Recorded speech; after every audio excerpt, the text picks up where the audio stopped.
At this time, we will call the regular meeting of Community Unit School District 265 to order. Please rise and join me in the Pledge of Allegiance. I pledge allegiance to the flag of the United States of America and to the republic for which it stands, one nation, under God, indivisible, with liberty and justice for all. Roll call, please. Lanier? Here. Depperman? Here. Morale? Here. Gorsuch? Here. Marr? Here. Slack? Here. Honor and acknowledge Farmington Central Junior High student recognition. Mr. McMillan. I'm presenting for Mr. Upmore tonight. His students of the month that were selected by his teachers. His first student is Tarina Walker, and evidently the junior high teacher said about Tarina that she is a responsible and respectful student. She's a talented, articulate writer. She's a kind student who is helpful to others. She always does the right thing and is a joy to have in class. She has a fantastic work ethic and is always willing to go the extra mile. Tarina is a member of Chorus, and her favorite superhero is Dr. Strange. The second individual is Noah Fleming. Noah is a polite and respectful young man. He's a hard worker who always does his best. He's a great role model for his classmates by doing what is expected of him without question. Noah is also someone his peers and even his teachers can rely on. He is a class act. Outside of school, Noah plays football. His favorite superhero is the Flash. Jayla Leckies. Jayla has made amazing strides this year. She has really worked hard to overcome the challenges that came with some of her remote learning days. She has a great work ethic and is always very reliable. Helpfulness is also a very strong characteristic for Jayla. She is always willing to set up and help her teachers and fellow students. Jayla is always so personable and loves sharing about all her adventures with her dog, Augie. Jayla is a member of the band, chorus, and student council. Her favorite superhero is Wonder Woman. The other seventh grader is Cole Keller. Cole strives to keep actively involved in the classroom and with his learning. He volunteers in class, has a gusto for learning, and is polite. Even while in Florida, Cole joined the class for online meetings and tried to stay up with his work. He is helpful and kind. He takes times to help other students who ask him for help with classwork anytime he is asked. He likes to laugh, have fun, and even dance during class breaks. Cole is a nice young man. Outside of school, Cole likes to play video games and hang out with his friends. Cole's favorite superhero is Superman. For 8th grade, Landon Cruzen. Landon is very respectful to his teachers and gets along well with his peers. He works hard to do his best academically. Landon is a great role model for others. He focuses on his goals and doesn't get distracted. He can be a great influence on his peers and is willing to help those who need it. Landon was a member of the baseball team and looks forward to playing football in high school. Landon's favorite superhero is Spider-Man. And the final, Jordan Atchley. Jordan has been a fantastic student this year. She is respectful and works hard. She is always looking for ways to help. She is positive and willing to try new things. Jordan is a young lady that is not afraid to speak her mind. She stands up for what she believes in. Jordan was a member of the junior high cheer team, and her favorite superhero is Spider-Man. So those are your junior high students of the month.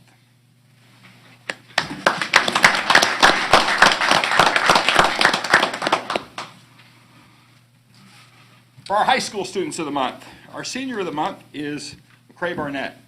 And I would applaud too. My faculty does select these. Mrs. Clope leads it through National Honor Society selection. And many times our senior of the month is an individual that has a lot of awards and accolades. For our final senior of the month, our faculty chose someone for a great personality that showed what they thought was the most improvement for the school year. So our May student of the month is McCrae Barnett. So congratulations to McCrae. Congratulations to Adian Fauché, who was selected as junior of the month. Now, just a little side note, when we do this, we actually send it to the kids, and the kids tell us a little bit about themselves and what they're involved in. Adian put, I'm active in cross country. Adian is involved in a lot more of that than just cross country, but that's also kind of Adian's personality, real simple, and this is all you need to know about me. He's in National Honor Society. He's a top 10 student. He's next year at graduation, he's going to win a lot of awards and honors. But just Adian doesn't necessarily reveal a lot about himself. So big congratulations to Adian and his accomplishments for being selected as Junior of the Month. Congratulations to Kylie Carpenter, who was selected as Sophomore of the Month for May. She's active in many things, including basketball, softball, harvest team, key club, theater, band, chorus, and she is also the sophomore class president. So big congratulations to Kylie. And finally, congratulations to Lacey Staley, who was selected as our Freshman of the Month. She's active in FFA and rodeo, so a big congratulations to her. And those are our Students of the Month.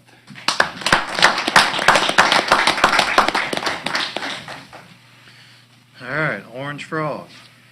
Okay, so this month, in our final month of recognition, we had 3 recipients, and we had a lot of staff members that submitted recommendations for staff. But first one was Jody Rathman, and she is a very humble person that doesn't like a lot of attention or praise brought upon her, but is extremely committed to her students, like all of our staff. She had a very unique role this year in that she's a high school PE teacher, and all of our PE students were done remotely. So in turn, Coach Rathman volunteered. You see her all over this campus every day with a smile on her face, from greeting every student as they come in and making sure that she checks their temperature, to taking elementary students out for mask breaks, to filling in and teaching elementary classes, to wherever she's needed. And she's just really, really positive and relates to all ages of kids. And when you primarily work in a PE environment at the high school level, that kind of takes on a personality that's a little bit more structured, and she's far from structured as she adapts to whatever the needs are this year. So we're really excited to honor her. The next is another teacher, Andy Bishop. She works with life skills in the elementary, so she works with a very unique population of students. Sometimes their medical needs, their academic needs may be much, much greater, in most instances, much greater than most all students. And one of the comments that came out in there is, when you walked in her room, you knew those kids were cared about, she was passionate, and she was creative with them. And I'm probably in her room as much, if not more, than any other room in the district.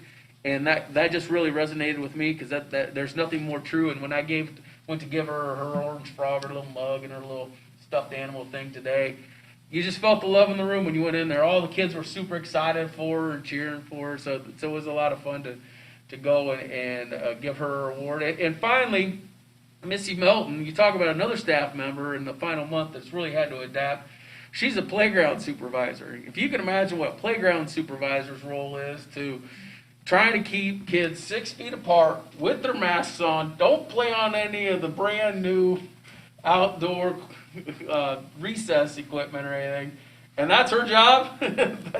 She had a tough start to the year, but she really made the most of it. You see her out there sanitizing down everything, and I went out today to give her award, and she was taking some, I think it was first grade, out for their mask break. And while the kids were appreciative that we were acknowledging Mrs. Melton, they wanted me to get on with the recognition, because they had their chalk. She was holding some chalk, and the kids wanted to go draw on and play with the sidewalk chalk. But anyway, it was great to acknowledge her. It was really a joy.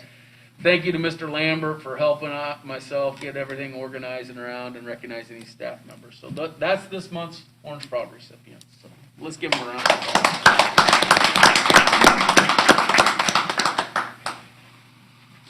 Retirees. Okay. Christy, I'm gonna save you for the last one, okay? I'm gonna get these other guys out of the way, all right? So the first one isn't a staff member, but I want to acknowledge, for many, many years, at least all the years I was here, and then many before that, we had Bill Knight, that was a journalist with the Weekly Post, that sat right here in the front row and always stayed after, asked questions, called beforehand, and that's a dying industry, to have local journalism covering local community events and things that are important. And with COVID, he wasn't really able to, but he was still always on the phone and emailing and wanting to know what was going on, and sometimes asking a little bit pressing questions, and that's the nature of the industry. And so I wanted to at least acknowledge that while he wasn't a farmer, he definitely represented and made sure the farmers knew what was going on with the school district. So we got him a little pen or something like that, and I asked him to come tonight, and like a good retiree, he's in Chicago, he got tickets to go to the Cubs game. I don't know why he wants to see the Cubs, but he was going to watch the Cubs, and so we're going to go out to lunch maybe next week and celebrate his retirement. So that's the first retiree that I wanted to just acknowledge, because I don't know if we'll ever see a local journalist be covering us like Bill did.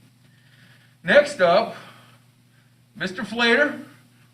While you still got to come back next month, you are a retiree, okay, with 33 wonderful years of service. And I don't know if you guys noticed, there's a little candy jar in my office that I make sure that it always keeps. And I don't know who makes sure that the inventory is accurate and consistent, whether it's Mr. Flater or Mr. Vallis, but we knew that they both liked it, and Mr. Flater really likes coffee. And someone picked out this coffee right here, which speaks to you more than any other, I don't know about brand, but flavor of coffee. This is your flavor right here. You want to read for everyone what your flavor of coffee is there? You're making me crazy. Yes, that's the one that fits your personality the most. But there's some coffee and some candies for you, and you're going to take those. So 33 years, what, like 20-some as athletic director? 27.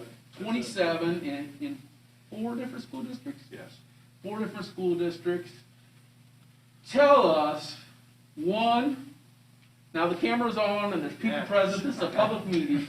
Give us one unique story as athletic director that is appropriate to be shared in your memory. Wow, on the spot. Yeah, on the spot. Not good with that.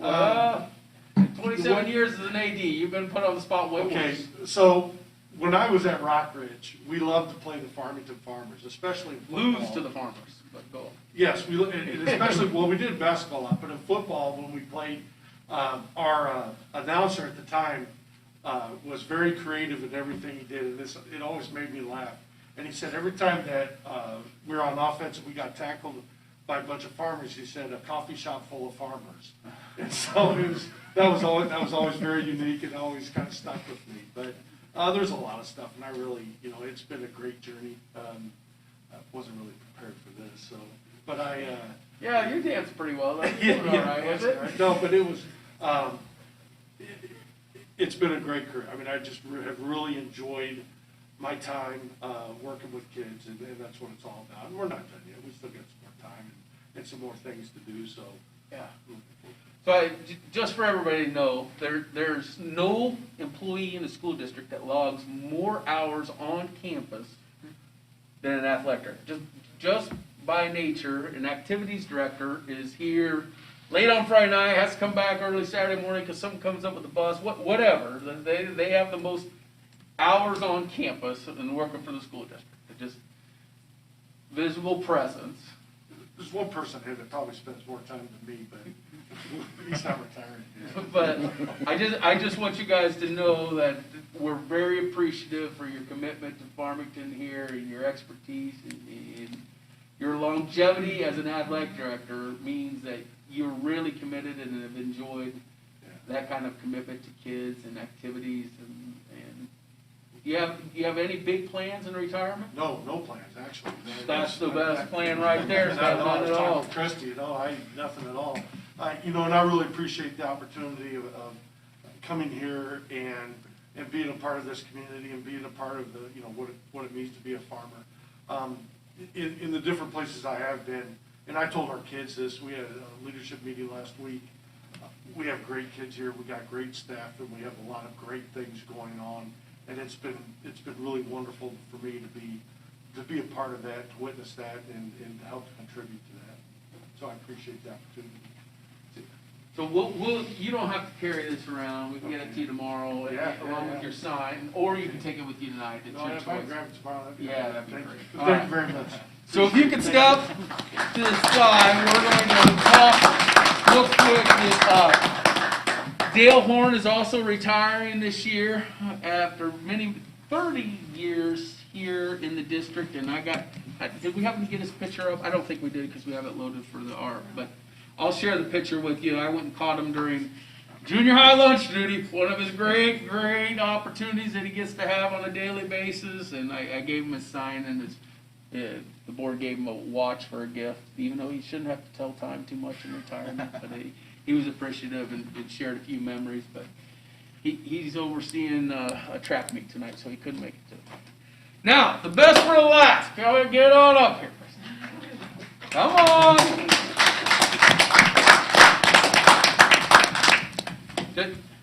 Just a half a minute ago, she was a student here at Yes. Farmington. Yes. For 13 years, she was a student in Farmington School District. And that just wasn't enough for you, so you came back for another 30, right? So most of your career was with elementary students, right? And then the last 8 or 9 have been at the junior high.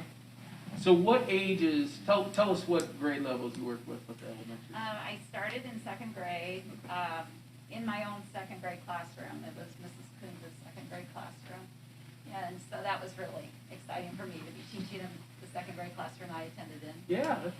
And then I went to 3rd grade. Was your gum underneath the desk though that you It left? wasn't, Okay. because we would have gotten in trouble. Then I taught there 3 years, and then moved up to 3rd grade, progressed. It takes me a little while. Yeah. 3rd grade for 3 years, and then. Well, I'm sorry to keep interrupting. How many years That's did it all take you to pass 2nd grade? 3. Three Actually, tries. 4 Good. if you count the first one. Well, all right. Well, that doesn't count. Just 3 tries. All right. And then 3rd grade, and then we had our first daughter, and so I stayed home for 10 years. Okay. And then came back to do Kelly Prince maternity leave when she had Caleb, and decided that we really enjoyed having mommy work. So I went back to work, and Randy Welch was my principal. He was one of my teachers when I was in junior high. So that was kind of fun. He wanted to hear my voice in the classroom when I was doing the substitution. And he said, he told the principal that he wanted to come in and hear me in a classroom setting. And I thought, when I was in 7th grade, he used to have me sit right next to him so that he could wrap my hand with a ruler because I was talking all the time. So I couldn't believe he wanted to hear my voice again. But it was, I worked with him. We went to Gate City when I Okay. taught there until we moved over here. So, Oh, I guess I didn't know you were in the AC. yeah. That's awesome. Yeah. So any big plans of retirement? Grandma, big time. Oh, yeah. Yeah. Grandma That's, time, and then catching up with friends and family that I yeah, that's not awesome. had time to see. So you're going to put your sign up, right? Proudly to am, let everybody yes. know that you're a retiree. Yes. And here's a little token of our appreciation, Thank a you. little gift. You want It's rather some heavy. very heavy screen. Okay. You don't need that. That's up to you. That's up to you. It's nothing like that's going to embarrass you or anything. Oh, well, I would hope not. Yeah, okay. Well, it is heavy. Yes. Yeah. Okay. You're going to need both of those. Don't try to just do it with one. All right. Thank you.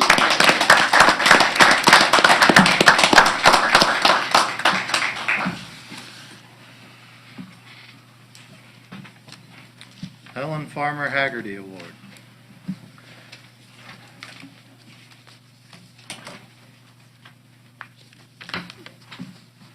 Okay, so I'm reading that. All right. Born in 1900, Helen Farmer completed high school and began teaching in 1919 in a small country school in Oklahoma. After raising her sons, Ted and Bob Farmer, in Farmington, she completed her college education at Bradley and Western Illinois University. For many years, she taught first grade at Harris School in Farmington until her retirement in 1966. Her son, Ted Farmer, established this award in memory of his mother's many dedicated years in the teaching profession. The award is presented yearly to a teacher chosen by vote from the Farmington Central Elementary School faculty as someone who represents the same dedication to her profession and the ability to encourage the best effort from her students, as did Helen Farmer Haggerty. The recipient is able, in return, to choose a student award recipient from his or her class who has shown tremendous growth and potential for the future.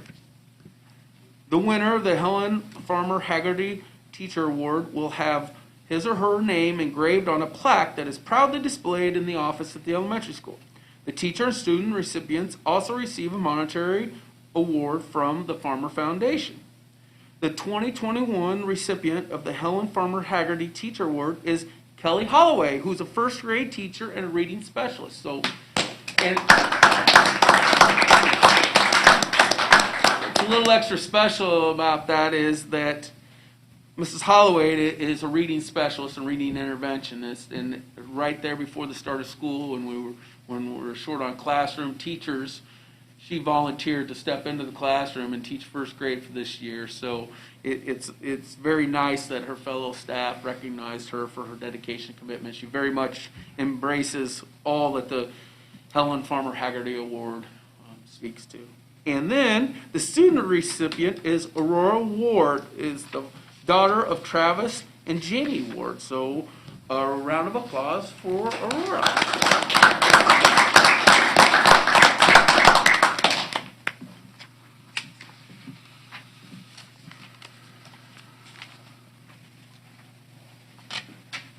Farmington Central High School Regional Scholastic Bowl Team. Mr. Flater? This is the part as being an activities director that you really you relish in the most in terms of the success of our kids, and this year is no different than other years. In fact,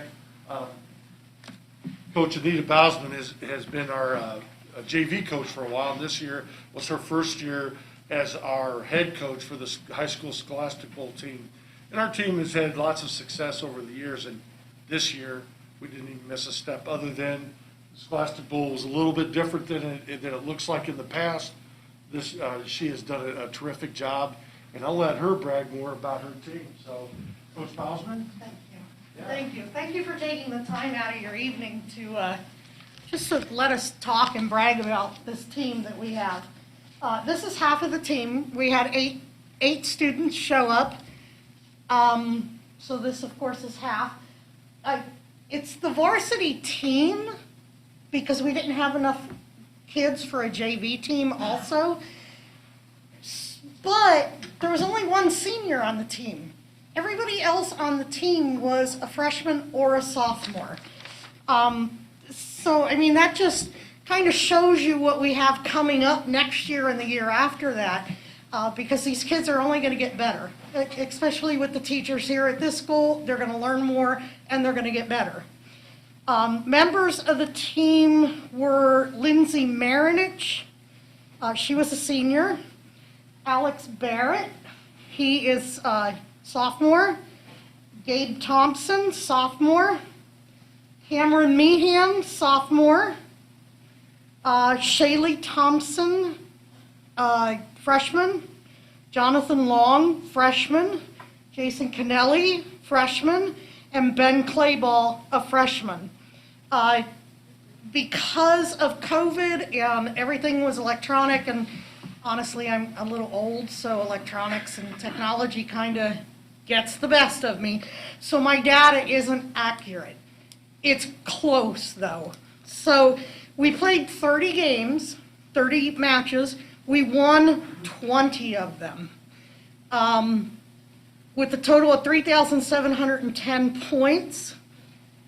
Our top person on the team for answering questions was Alex. Alex answered 145 questions all by himself. Plus there were 9 that he answered correctly during a practice match that we had. Alex, because of that success, Alex was awarded the first team all-conference award. So he was part of the top 10 of the PAL League. We also this year won the Fulton County Scholastic Bowl tournament. We got a lovely letter from an alum of Farmington. As a proud Farmington alum, I am writing to you to congratulate you on your victory. Winning the Fulton County Tournament is a fantastic achievement. I just wanted to let you know how proud of you we are. I want to wish you the best as you begin regional competition today, which we took, thank goodness. The team's awesome. I'm rooting for you. Bring home some hardware. And that was signed by Patrick J. O'Brien, who is the Fulton County Clerk and Recorder. So that's our team this year. Jason, I'm gonna have you lead around and show off the hardware and board members, and just take it around. The rest of you guys follow. We'll give you knuckles. Congratulate you. Coach Alvin, you come right along with me, young man. You were the leader, guys. Thank you.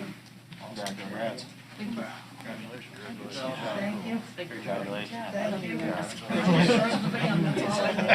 They did awesome. Thank you.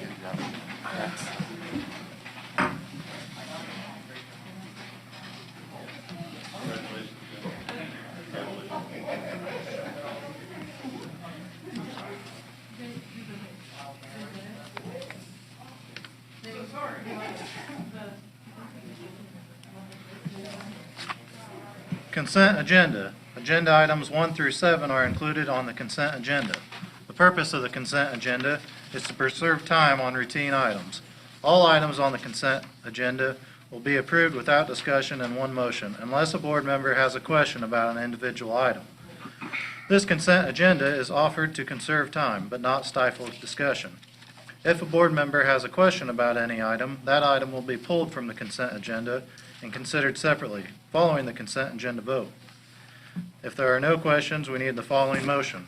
Motion and second to approve the consent agenda items 1 through 7. So moved. Second. Whatever.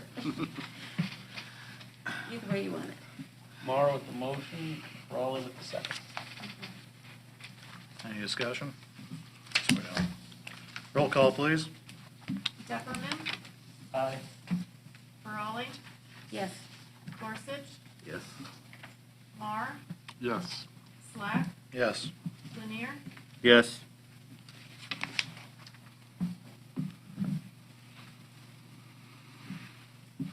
A request for public hearing.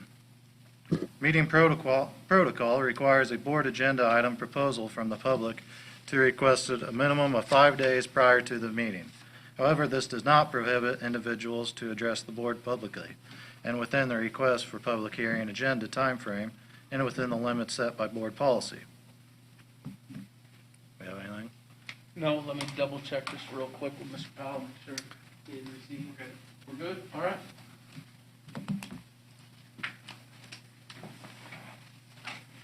Presentations.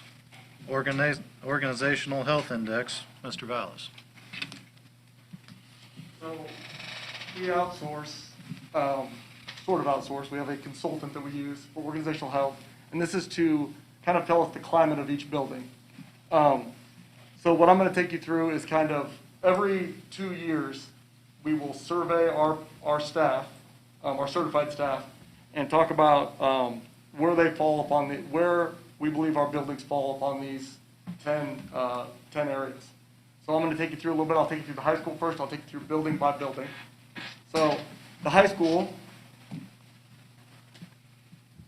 the big 3 things that we're really looking at are goal focus. And goal focus measures the degree to which our patrons have clarity, acceptance, and support of the school goals. So an example of that could be code of conduct expectations, guidelines for discipline, or our written school goals. So how clear have we made this to our certified staff? Okay? We changed leadership about 3 months before the first survey was made, or before the first survey was taken. 64.9% agreed that this was very clear in 2016-17 school year. Right now, we're at 56%, so we saw an 8.9% decrease. Okay? Adaptation, which is the ability to tolerate stress and change while staying committed to moving the school forward, which obviously this year was tested. Went from 72% to 59%, which was a 13.1% decrease. Cohesiveness is how cohesive people within our school are. They have a clear sense of identity in the school and are influenced by the school and able to influence it, and they have meaningful involvement. We saw a 2.1% decrease. So although there are 10 areas, these are the 3 that are shown to affect student learning the most, if that makes sense. So they all affect our climate, but these 3 affect student learning. So obviously not ideal that we saw a decrease, but obviously a longer, bigger picture than what we had originally when we took this within 3 months of the change in leadership. So if you look at the blue are the 2018 where we ranked, because you're looking for just improvement. And the red is where we are in 2020. So I got a cheat sheet here. Goal focus is the first one, which we know we just saw a little bit of decrease. Communication adequacy. How do the communication systems work within the school? We saw a minor decrease. Optimal power equalization. Do the teachers feel empowered to do the things that they need to do? A big increase there. Resource utilization. Are we able to use things around us, outside of our school, within our district, businesses, things like that? Are we able to pull in the things we need? We saw an increase there. Cohesiveness, we saw a minor increase. Morale, we saw a decrease. Innovativeness, do our teachers feel like they are permitted to be innovative within the school, try new things? We saw an increase. Autonomy, how well do they work together? We saw an increase there as well. Adaptation, which we talked about earlier, that was a dip. And then problem-solving adequacy. Are we able to solve the problems that come for us that we don't know? And we saw an increase there. So you saw a number of increases, but of course we also saw decreases. And obviously things to work on when we see that those big 3 took a dip, but obviously some increases as well. If you take a look at this one, the green one, the real jagged one that goes down and up, is the leadership in the buildings, what they thought the answer would be from the staff when they were questioning about these things. Across the bottom, you can see those same categories I talked about. The idea behind this, why this thing is important here, is you're always going to have a bottom third, okay, of answers, of people that may answer against what you're looking for. The top third, which is the blue line, the bottom third's the red, and the top third's the blue line. And what you're really looking for is that middle third to pull up, to be pulled up by the top third rather than been drugged down by the bottom third. If that makes sense. Every school is going to have a top and a bottom, but the difference can be made in that middle third and where that's pulled to. The self-analysis really is just telling us, you know, in some cases, if the green line were to mirror the blue line, we can tell that maybe our leadership is spending too much time with the top third of supporters. If it mirrors the bottom one, maybe they're spending too much time with that bottom third, and they need to be there. So, as you can see, a little bit of data there, but an interesting graph there as well. Quick takes. There was an increase in 6 of the 10 areas. Although the big 3 did see declines, the original scores were based off a very small sample size. Like we said, we changed leadership 3 months. This survey was given in November. We had a change in leadership in August. And now we've got more data. Goal focus needs to be the primary focus at this time, and goals will be set to address the staff makeup. So there's your high school data. Let's go ahead and go to the junior high. So I'll go through all 3 of these, and then I'll take questions, unless if you want to interrupt, it doesn't bother me at all. So. Sorry, was this so far, that was the high school? That was just the high school. Correct, that was just the high school. Okay, junior high survey results. Same thing, we had a leadership change early on.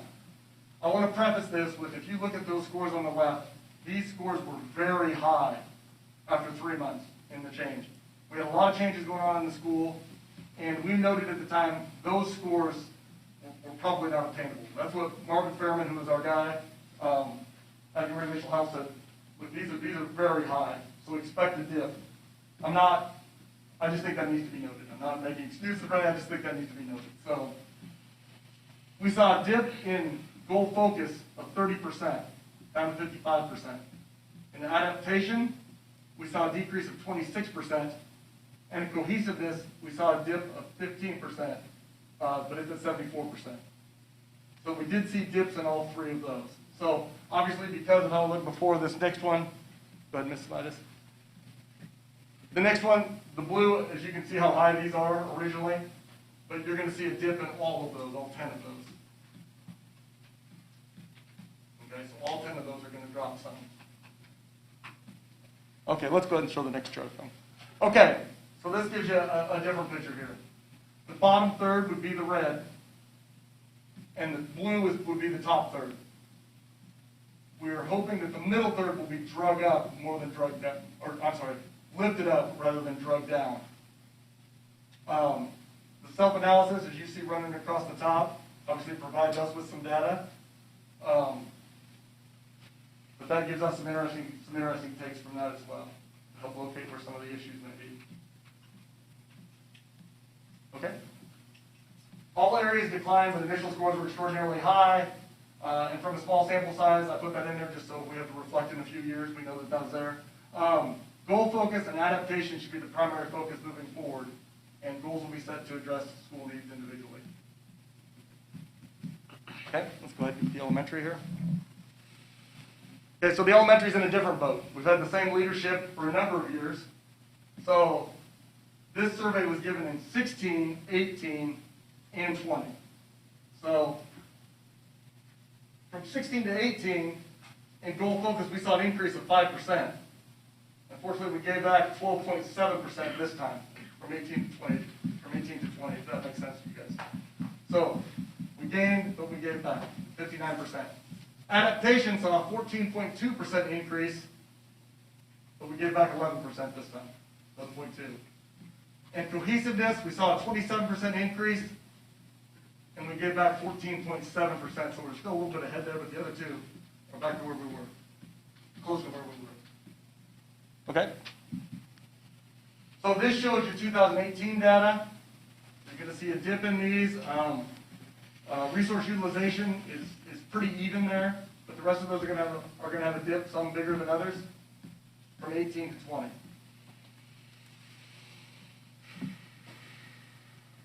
So this gives you a good idea. Again, the red is going to be the bottom third, and the blue is going to be the top third. The green is a self-analysis, and the line we're trying to pull up is that gray line. So you want that gray line lifted by that upper blue line there.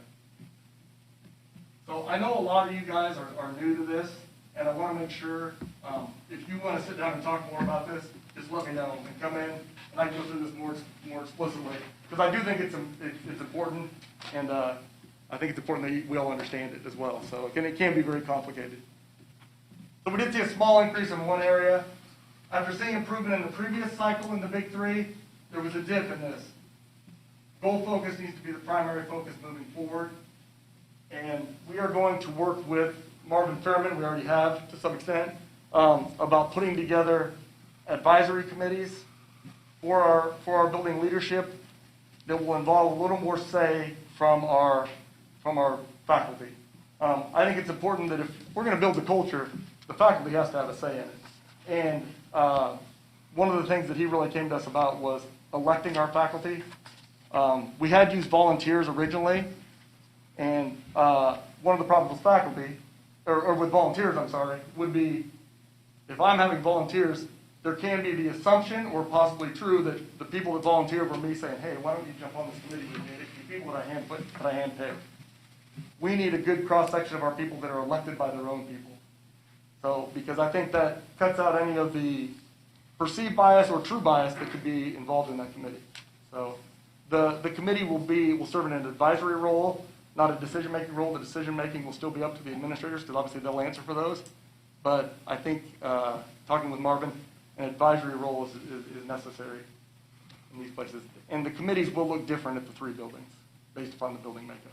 So, did I answer any questions for you guys?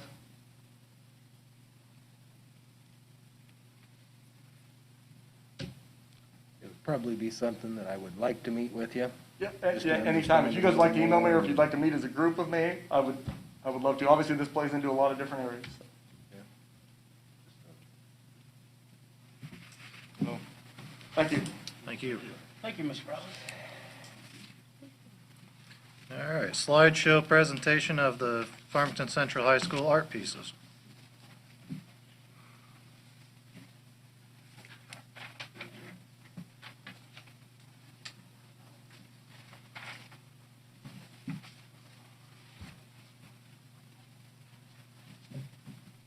Good evening. For those of you who don't know me, I am the art teacher in the junior high and high school buildings. My name is Abby Samaitis, not Samaitis. And I would just like to thank you for voting in. I saw that after I sent you guys the emails, there were a few more votes, so thank you for that. The kids were extremely excited for this. Last year was kind of ripped away from them, and so I had several seniors who were like, we have to have a show this year, we have to. And they actually came out on top. So we had 30 pieces submitted into the Prairie Land Conference, and we walked away with 12 ribbons. We had everything submitted from ceramics to watercolor to digital photography and from digital drawing. So it was a very wide variety. The first one I'm going to show you is the staff pick. This is the one that you voted in. And so we had first place, Lindsay McCullough. This is a charcoal drawing that she completed in 2 weeks. It is 18 by 24. It is extremely detailed and almost photorealistic. This one is done by Camry Skaggs. It is actually Kenzie Skaggs' little sister. And this was done in marker. She has excelled by leaps and bounds from when I first had her in junior high. So it's exciting to see what she'll do. And she's only a freshman. And then this was done by Bailey Kennelly. This is Lisa Kennelly's daughter. This was done by oil paint. She's dabbled in it before, and she has just grown as an artist. And she has still one more year to go. So it's exciting to see what she'll do in the future. And they all won ribbons and gift cards for those. The second one I'm going to show you is the Prairie Land Art Show. And Lindsay, again, she received third place in this category. Camry Skaggs also placed third in marker. And in that category alone, I believe there were 40 pieces entered from all the different schools in the area. So for her to place third is massive. This was also done by Lindsay McCullough. She placed fourth. This was done by paper collage, charcoal, glitter, and pencil. This was done by Abby Gillis. She just graduated on Sunday. Their goal was to create a chessboard out of ceramic, and they had to make it unique to themselves. She loves gardening, she loves plants, and those are real plants inside of the chess pieces. This was done by Taylor Benton, another freshman. She had a lot of fun with this series, and she did well again. This was done by Chloe Hitchcock. She placed fourth in large sculpture. I would just like to put into perspective, there was a life-size dragon that had been submitted into this category, and she placed above it. So that is just how wonderful this piece is in person. Yes, those are real bones. We don't judge in the art room. This one is done by Jaden Yelinin. He placed fifth. He is an avid photographer. If you go down, Mr. Lambert put up a photography hallway. A lot of his pieces are up there as well, so you can go see them in person. This was also Jaden. He swept the category, actually. He won fourth place for this. Second place for this one. And then Jack Stevens, Amy Stevens' son, won first place for this one. This was done over a series of hours, and then it was clipped together to be one piece. Because just the massive size of the stars and everything had to be clipped together. This is also Jack Stevens.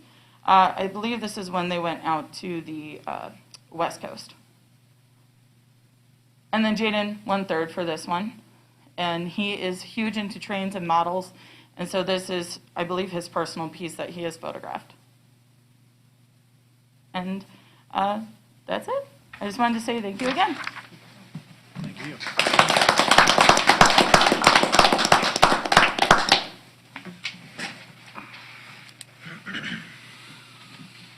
Action items.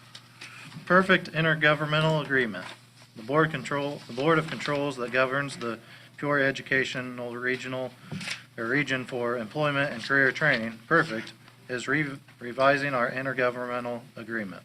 The main purpose of this process is to be in alignment with the Illinois State Board of Education and to bring this document up to date with terminology, i.e. career and technical education versus vocational, etc., Recognize these adjustments will not change how our students are being served. I need a motion and second to approve the updated intergovernmental agreement with Perfect as presented. So moved. Second. Discussion? Seeing none, roll call. Farley, Yes. Gorsuch, Yes. Marr, Yes. Slack, Yes. Lanier, Yes. Peppermint, Yes.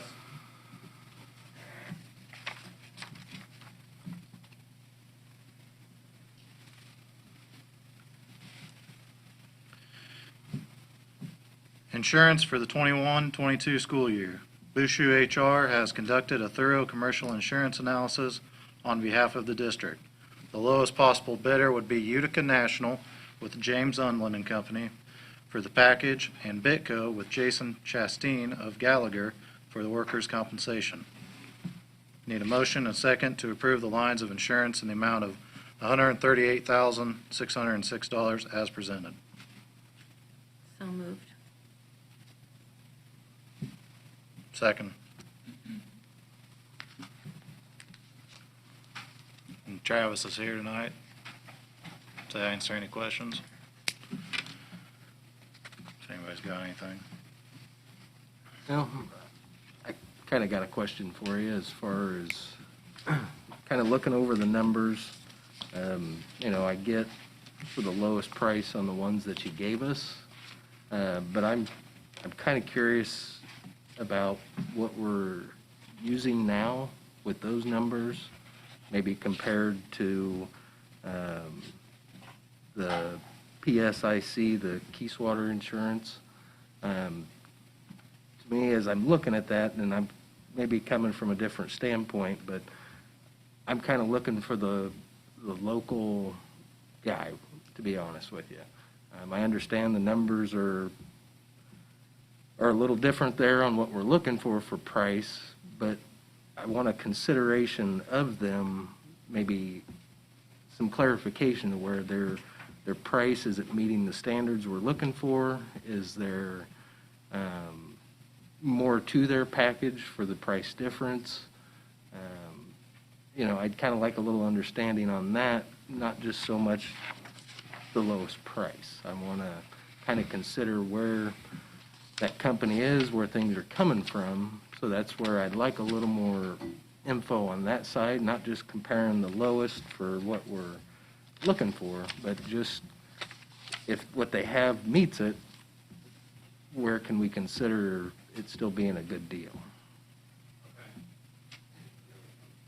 Yeah, come on up. Well, there's not a simple answer to your question. Okay. Dan and I had this conversation before the meeting.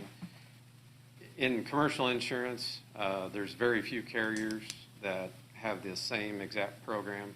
So what we do on the specs is we match everything to what is current for the district, and then make notations where there are differences, as far as that goes. So me and Mr. Chatterton and I'm drawing a blank on Zach, on the former board president, Mr. Oldfield. Mr. Oldfield, had sat down, went through the specs, designed those to kind of what the school was asking for, and then did those. As with any insurance, there are going to be differences. The biggest difference between PSIC and what you're in now, PSIC is a pooled program. There are several pools that exist. You actually have another one in the bids as well, ISDA Wixit. So in the pools, those programs are pretty set, meaning that you can't mix and match a lot of things with the proposals. So if they have item A, you got to take item A no matter what. You can't X that out. Some programs, there's a little more latitude that you can mix and match these, but with a lot of the pool programs, their program basically operates as, here's the program, and these can go or these can stay. So in those, there are a couple of things that were not in the bid, pollution being one, student accident being another, and then also with that, in the pooling programs, the certain things, earthquake, flood, et cetera, those do operate a little bit differently, meaning that those could be shared limits depending on the pool, that you're with. And then, you have specific deductibles, aggregates, and those kind of things. So as far as student accident, that was not bid. That is a different renewal date for that. You do have catastrophic student accident, which was included in the PSIC proposal. And then they also include what I call the basic layer of student accident. Now, the pollution liability, we have some schools that have it. We don't have a great deal that have it. It's based on exposures. But typically, underground storage tanks is going to be a high area where, that would be looked at. Asbestos, if you're looking for that, under pollution coverage, it's going to be excluded pretty well all over. So those kind of things are there. So we tried to square everything up. So the information that you have in front of you, you can kind of see the line-by-line comparison. There were not a lot of differences in the proposals. Utica National matched up pretty well, with a couple of exceptions to selective and accident fund. PSIC, again, that program doesn't match up, apples to apples because there's different things that cannot go in that program. So we tried to represent everything as fairly as we could, within those proposals. Another quick question as far as, so like workman's comp, just so I have an understanding of that. We've got kind of our price now. Is that price, like, through what you've told us, and then to Keyswaters, can that vary? So let's say, we got this price now, we have some claims over the years, or over the year. Is that going to reflect on how that price would change for the following year? Yes. So any agent is going to tell you, the more claims you have, the more that's going to drive your rates. With work comp, not to get real detailed here tonight, but work comp, there's an experience mod, which is basically a number that says, here's where your claim falls, payroll. There's an actuarial number that factors all into that. So with that, average mod is 1.00. The district right now is at 1.04, which is a little bit above average. Ideally, for really, rates and those kind of things, you want to be below the 1.00 mark. In this bid, there was a couple of carriers, and you saw in the proposals, we had a lot of different variations, and the market's a little bit volatile. On the Bitco, I'll tell you, claim tolerance is probably going to be very low. They were very aggressive on the premium, which is great for the school, but that also means claim tolerance is going to be very low with that. So each carrier has a little bit different targets as far as where they want their loss ratios at, and that can vary by carrier, but typically in the work comp market, they're going to look for something 30% or less, as far as the loss ratios go. But that work comp mod goes back 3 years. So it's a 3-year rolling average. 3 years, your last year is going to roll off. You're going to roll a new one on. So if you have a good year, then that continues forward, with that mod.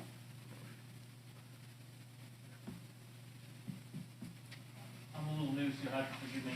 Yep. Neither of these companies are who we've done business with in the past? Right now, you have Selective Insurance and Accident Fund.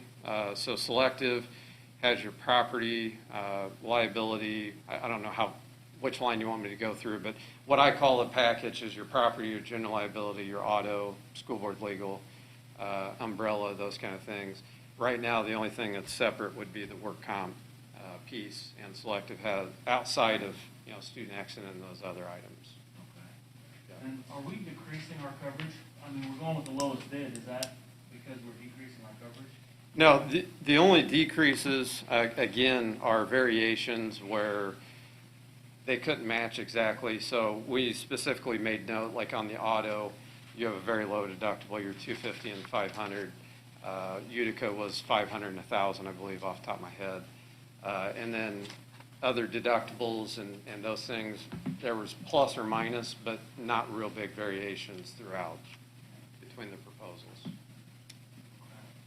When you say that Bitco's claim tolerance is low, do you expect that would be lower than who we've gone with? No, I think with any carrier, whenever they're aggressive, the claim tolerance is going to be low. And I shared with Mr. Chatterton, last year we had a group that, shouldn't have got the premium they got. And I told the board it's great for them. It was a huge savings, but their claim tolerance is going to be very low. So, anytime you have that, and, I think it's $32,000 premium roughly, $32,900 or $33,000, you have one claim of $30,000 and they're not going to be real excited about it. So as long as you stay clean, they're going to be happy. So. What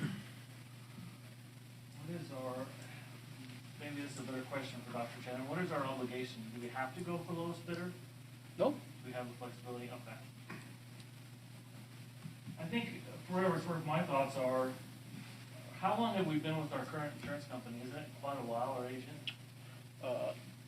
If you'd like me to reference him, he's here. He could probably tell us better. I'm sorry, I'm still catching up with everybody. How long have we? About 20 years. Yeah. To me, I'm a little reluctant to go with the lowest bidder for the sake of the lowest bidder. I hate to take apart a 20-year working relationship to save money on them.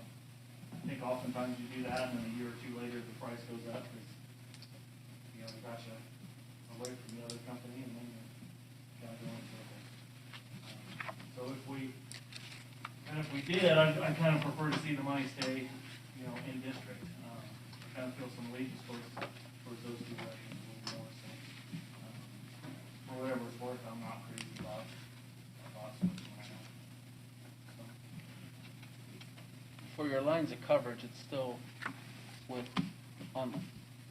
Correct. Packages. I misunderstood. I was asking, okay, I misunderstood. So Unland is who we put in with, you're saying? That's correct. Yeah, sorry. Okay. So I'm sorry, I asked the question, misunderstood the answer. Your And workman's then- comp is with a different vendor, but you could also, if you're choosing to go with Unland, they have other lines of workers' comp that they represent as well.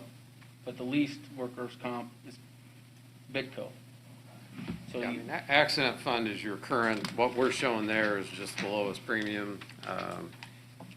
You have different variations there in work comp. I'd have to tally them up, but we had a lot of quotes, on the work comp. But, Bitco did come in to be the lowest premium-wise. Have we split workman's comp in the past? Is that? It's split now, but with one agency, through Unland. So this one would actually be through Gallagher, which would be a different agency, not through Unland. So I guess what caught my eye is you have two companies comprising the lowest and the second lowest bid, correct? Two agencies and two carriers, yes. Okay. Yeah. And that's common. That's been common practice Uh, here. For here, I can't speak of the history. I mean, Pat would probably be able to tell you more. if you'd like Pat to answer it, like Unland has 2, 4, 6. Well, 8. I guess my question would be, what's the reasoning by splitting that out? Is it just cost, and does that expose us to any kind of challenges or any extra administration having to manage that with two different policies? From our standpoint, we have a lot of clients that are that way. Internally, I don't know how the internal setup is going to be, and how the billing has worked. I don't know if it's an agency bill or. So I just don't know that It's answer. already, from an administrative standpoint, we'll work with whatever you want to do on that, what agencies you want for. We handle everything now, and so if there's a certificate request or whatever, that's something internally that Amy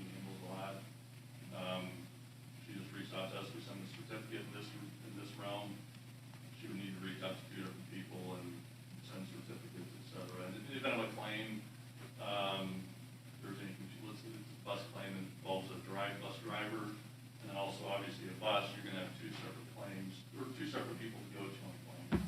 So, or two separate agents, I should say. We still have two separate companies, and we do that just because we have access to a number of them, and, you know, if something does happen with one of those carriers, like you said, if they aren't excited about a renewal, they're gonna jack it up. We've got, as we've shown in this, I don't know what you have on your spreadsheet, but we had, you know, nine other work contracts we can go to, so. But I think administratively, it does add another layer internally, to go to two different people, but it's not a huge issue. It looks to be saving approximately 1,800 to switch from our current accident fund to the Bitco. So if you want them to stick together with what your previous was, then that's the cost difference to keep them the same.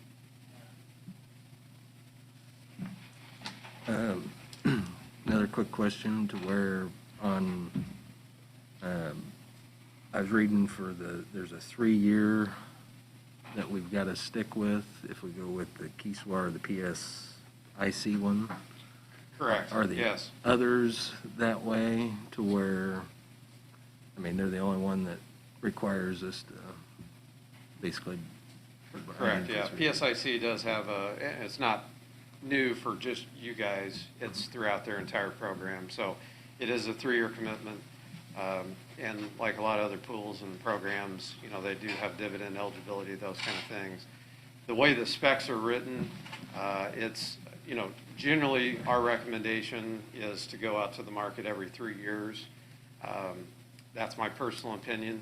You know, we've seen it over 25 years in business where underwriters wear out a little bit when you're going out to market every single year. But the way the specs are written and the way these proposals work is if you went with the Utica Bitco and you were unhappy next year, you could go right back out, you know, and do everything all over again if you chose to do so.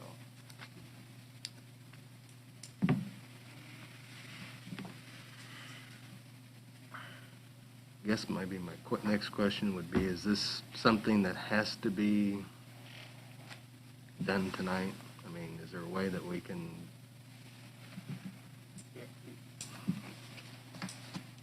Nope. I mean, I know the sooner the better. I get that understanding, but unless everybody else is okay. I mean, if we've got some more discussion here, then I think maybe we need to go a little further. Otherwise, we just stick with kind of what, you know, we've been given to us.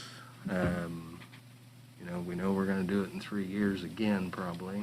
But if something happens in the year, we can always change, I guess, is the way I'm taking it. So, I want to make sure I'm understanding what we're looking at here. Our insurance committee spec'd out on historical and whatever our needs are, and Bushu took that, and so what these bids are match the specs that were given to you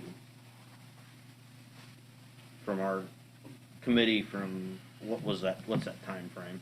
Point of clarification was the May, June timeframe last year that the board was putting up.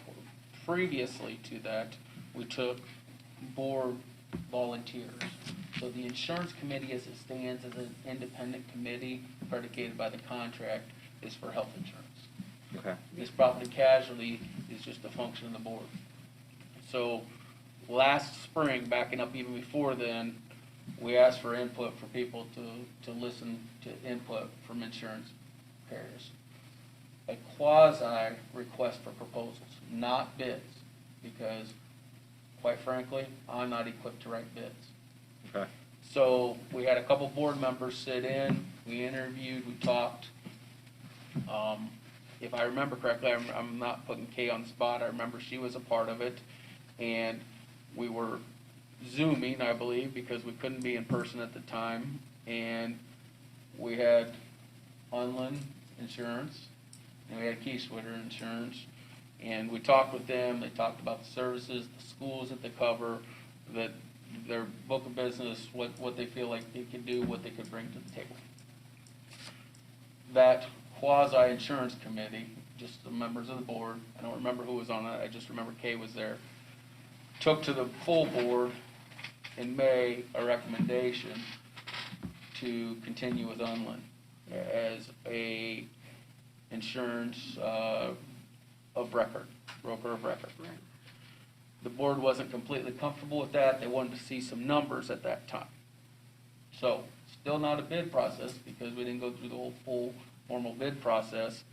We had the two companies submit what they felt were reasonable coverage proposals to the board, and sometime in that time frame in late May, early June, the board had a lengthy discussion and voted to continue with Unland and requested that the school district do a formal bid process. If you're going to write a bid, you need somebody that knows something about insurance, so the most appropriate way is to hire a third-party company to help you. Bushu, I don't know how many school districts you do this for, we have a lot, but yes. you're the expert in the state of Illinois for writing insurance spec bids for property casualty. So they presented to the board, we entered into a contract agreement. At some point in that time frame, we asked who wants to be involved in the writing of the bids. There was a board member, Mr. Oldfield, said he would do it. We met extensively with Travis, had many exchanges of communication regarding how the specs are going to be written and such. But to ensure that we had third-party, unbiased expert on writing of the bids, not everybody's going to be happy with the bids, but they're the most unbiased bids. They put it out for bid and then gave the summary worksheet document that you have before you tonight.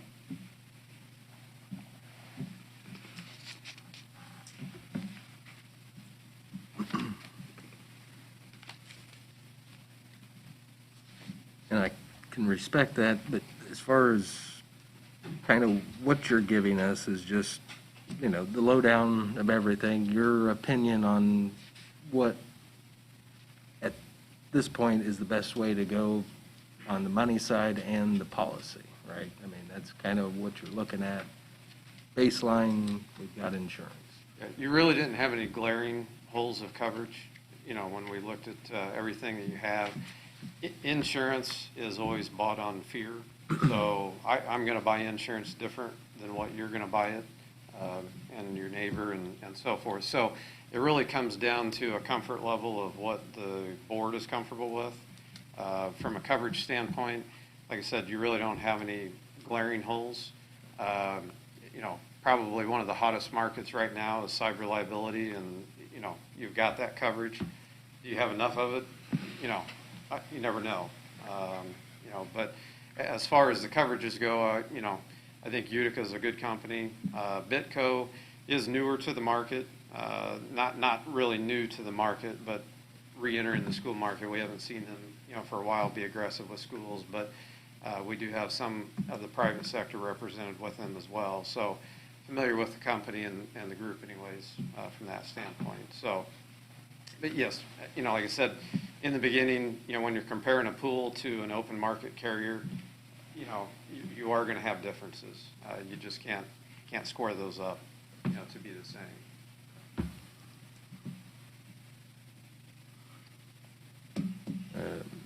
I guess if we vote on this to go this route,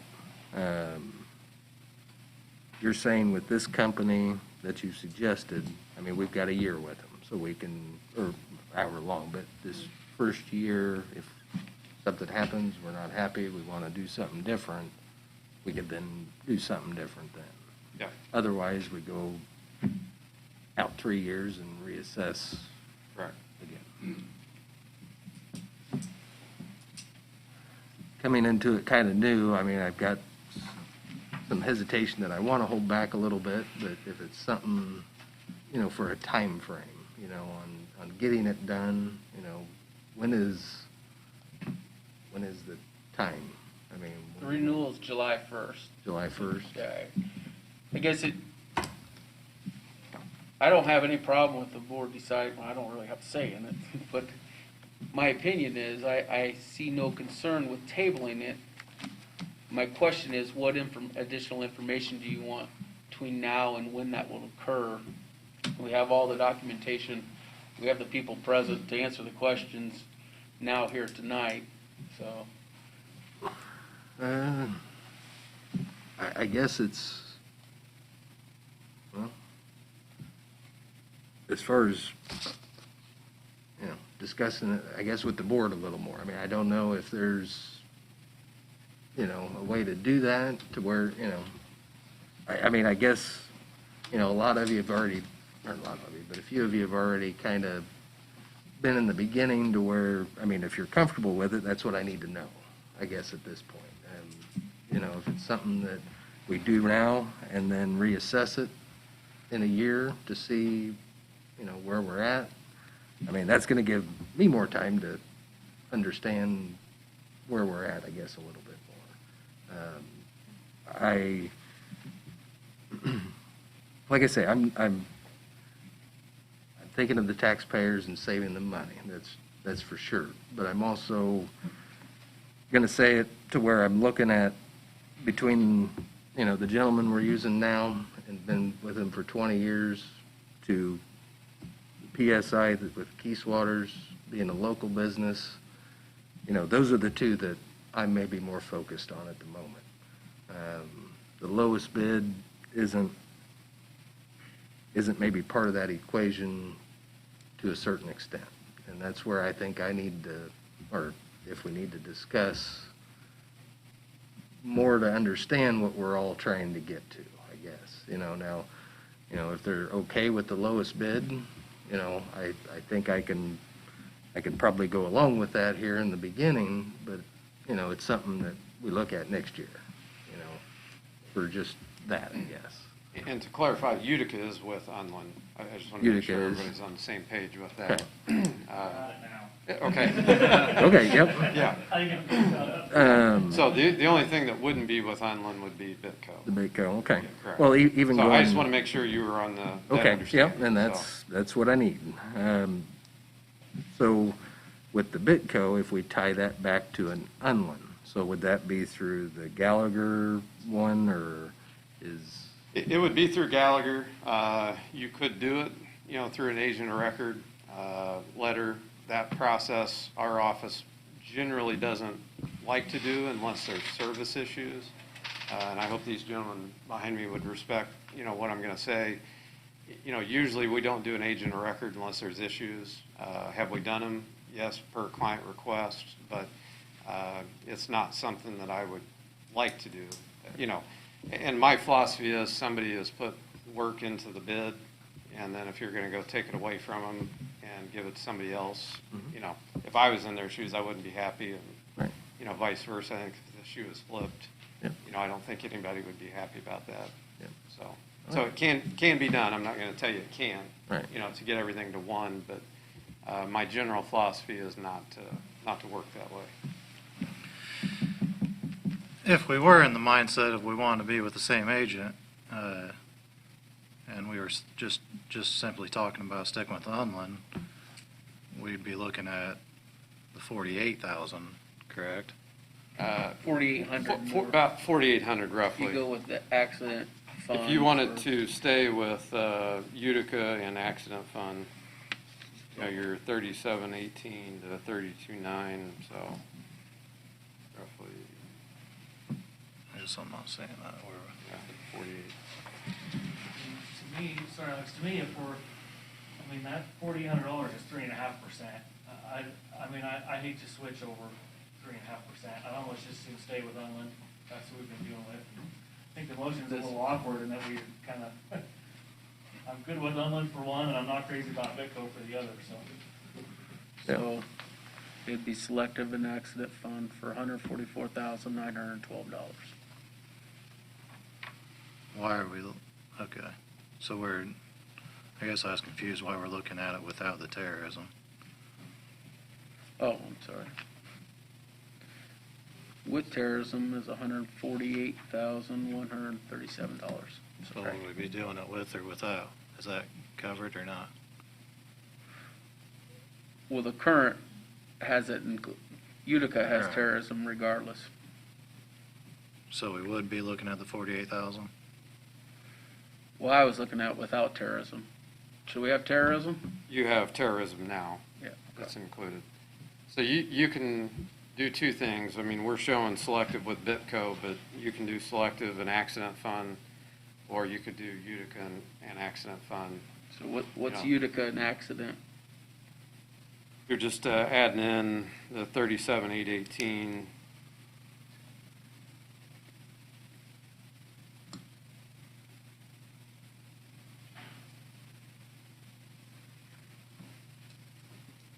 $37,818 for accident, right? Yes. That's for the workman's comp. And then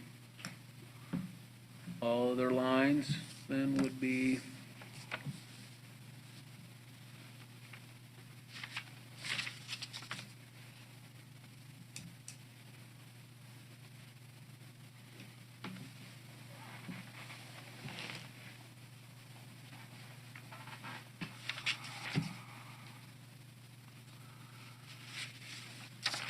Excuse me, we've left with, and if someone to look this over, so that we didn't have to sit and figure all this stuff out, because I'm not an insurance agent. Right.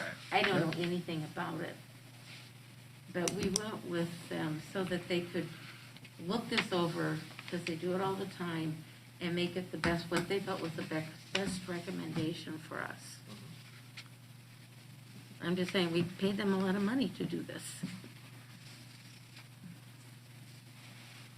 I think we should, consider their proposal.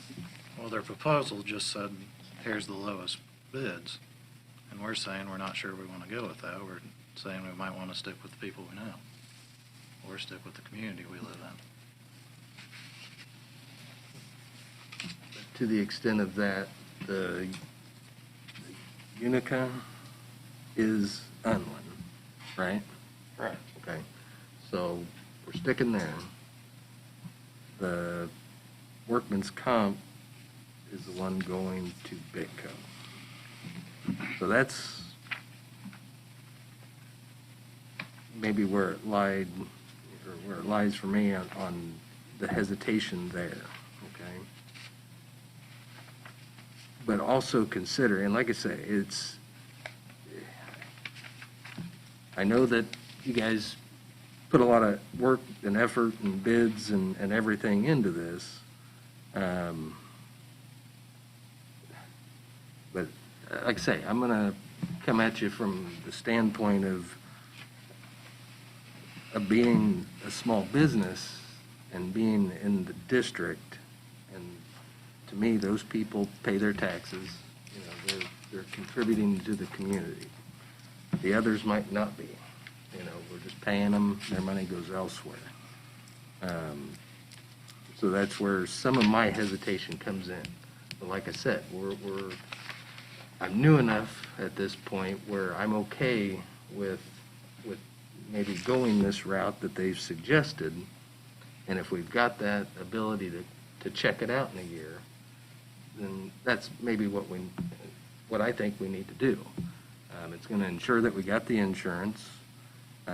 Instead of the Bitco, though, I would like to maybe consider Unland for both like we have been, and then pursuing other routes down the road. That's kind of the way I see it. I see that you guys did a lot of work, and I can understand most of what you got here from, the way you have it laid out. But like I say, I'm coming from another aspect to where I'm not so much worried about saving money, but I also want to keep, the money flowing to our district, to our community. So that's where I would like to come back and revisit it, or have you guys show me some more info, just, instead of all of these, let's have a couple to look at. I understand seeing all of these gives us a better idea, but if we can break down, Unland to the PSIC and have a good comparable there, then, I could say, all right, maybe, we're going to spend a little more, but we're keeping it local. So that's, like I say, that's more where I'm coming from, but I'm open to doing what we have to do to get things done now if we're in a crunch. Real quick, Dan, do you got something? Yeah, am I allowed to? Just real quick, ask for keep it brief. clarification? Yeah. And Travis can answer this as an objective consultant. Because of the unique nature of the pool product, the PSIC product, there's two coverages in the PSIC pool product that are included in our premium of $156,000 and change. But the premium for those two coverages has not been recognized, and Travis probably has that. What do you mean, right? It is included. It's included, but it's not identified, the pollution from the student accident. And those two coverages nobody else is proposing. And to do a fair comparison, you should consider backing out those premiums. Now, you have to take those coverages because of the nature of the pool product, which is what Travis pointed out. That's with any pool. It's just like your health insurance pool that you have now for your teachers and employees here. You didn't have any options with that pool product. That is what a pool product is about. That's the nature of the beast. They give you a single product, and that gives them efficiencies of buying in scale with the cooperative effort of all the members. So in order to consider an Unland, which I would recommend, option, as well as our PSIC option from the local broker, you have to back out those premiums for the pollution and the accident policy to do a fair comparison. You will find that the premiums are almost identical when you do that. You are buying additional coverage, which I think is very important, and you do not have these coverages now. That's the point that I wanted to make. And I have those premiums if you want them, if Travis can't come up with them.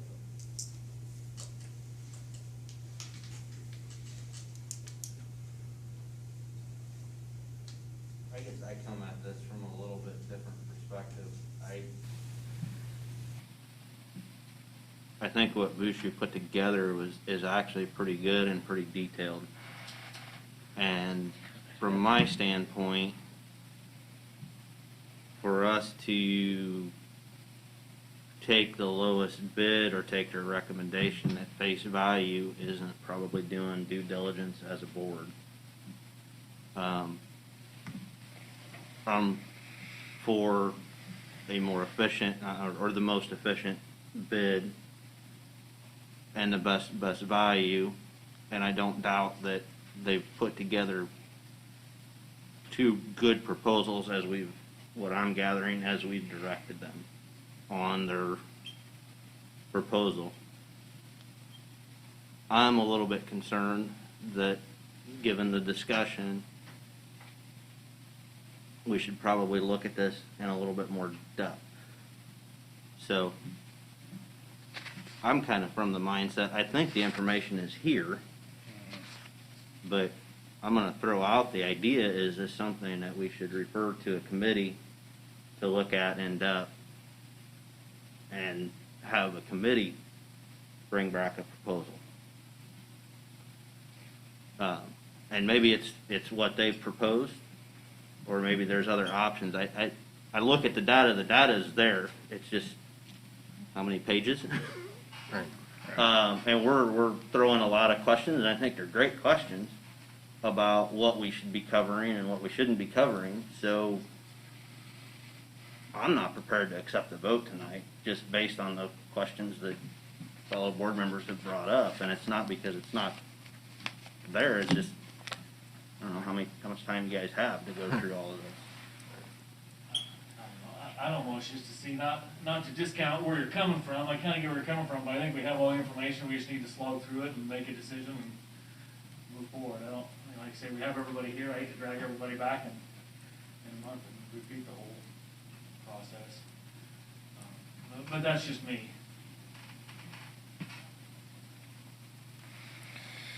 Well, You can make a motion to refer it to committee, I guess. Can we do that? And then we have to come up with the committee.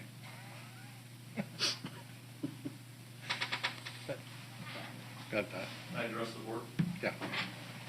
Just a few things, all good discussion, and the reason why you guys hired Travis and that group is to not do this. You're not experts, that's not to take away from anything you're doing, and board members, it's a thankless job, honestly, but you guys spend a lot of time with it. But there are a lot of things, and as Travis alluded to, you can put specs together, but you're going to get, I mean, there was 23 different bids that came in. We had 16 of them. And the time spent, as people alluded to, we probably spent over 50 hours, sending stuff out to carriers and calculating things and evaluating things and making sure that the deductibles are right and all this different things. There are a lot of different coverage. Dan alluded to pollution, and if you guys had your own tank that you insured, I would recommend it, but you don't. Lozier has it. They've got the liability on it. They've added you as a third party insured on that. Part of the specs, which you guys weren't involved in putting together, you had specific things that you wanted covered. Number one, you wanted a guaranteed cost plan, which is what we brought. And what that means is you're not going to get any bills next year, or if funds lay low, they're not going to charge you extra funds. It is what it is. That's the premium. The only auditable thing is on the workers' comp. That's the only thing that changed from a payroll standpoint. So that's the only thing that changes. And so you wanted that in your specs. There was a COVID coverage point in there. You wanted COVID coverage. So if there's a COVID claim against the district, a lot of carriers are excluding it right now. So there's a lot of carriers in these bid processes that exclude COVID. So if there's a COVID claim against the district, you guys, it's the first dollar you're paying for it. So there, Utica doesn't have an exclusion, Selective doesn't have an exclusion. There are some in there that do. And so that's one thing you had in the specs, and I know you guys didn't put it together. That's one thing you had in the specs that you wanted covered, and there's a lot of carriers that don't have that. And Travis can tell you which ones those are. Another coverage is replacement costs on buses. Buses are $90,000, $95,000 a piece. You get one of your buses that's 10 years or newer and it gets totaled. Most cases in a claim situation, depending on how old that bus is, you might get $40,000 out of it. With Utica's plan, that's the one component they have. Selected doesn't have it now either, but Utica has a replacement cost on buses, so you would get a brand new bus for that $95,000.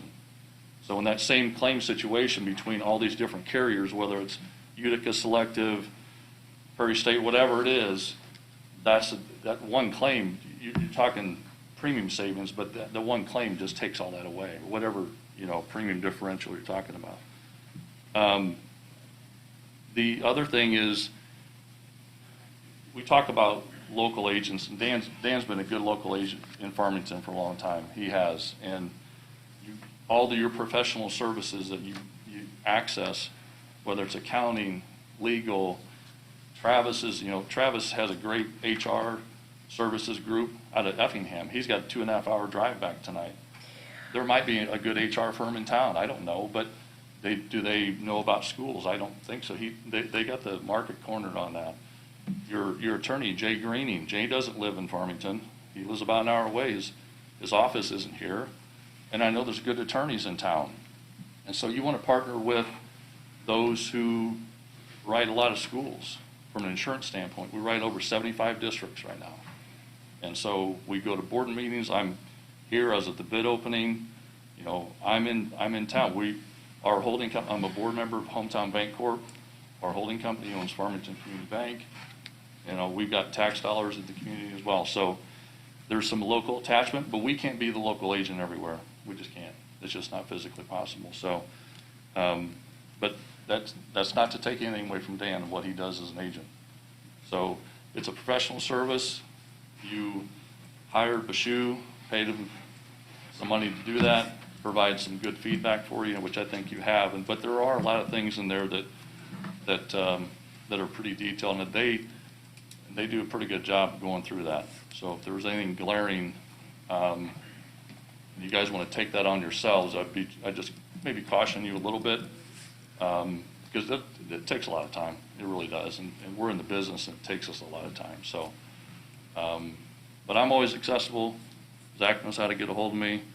As far as the time frame, the specs outlined a time frame. We met that. We put a lot of people through a lot of work to do that, to get to speed things through. We did have 3 carriers that said we just can't do it in that time frame because it's a pretty quick turnaround. So, you know, and I think everybody met that for the most part. And so we appreciate the opportunity. You know, we've been the agent 20 years, almost 20 years, and with multiple companies, and hope to continue to do that because you hire us basically.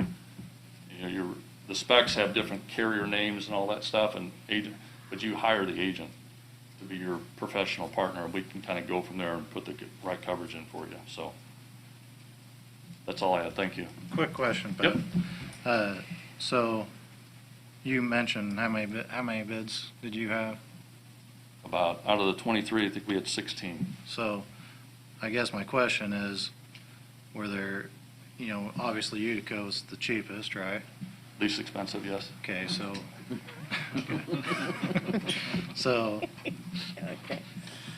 is there a reason you give us all those, or I guess is my question.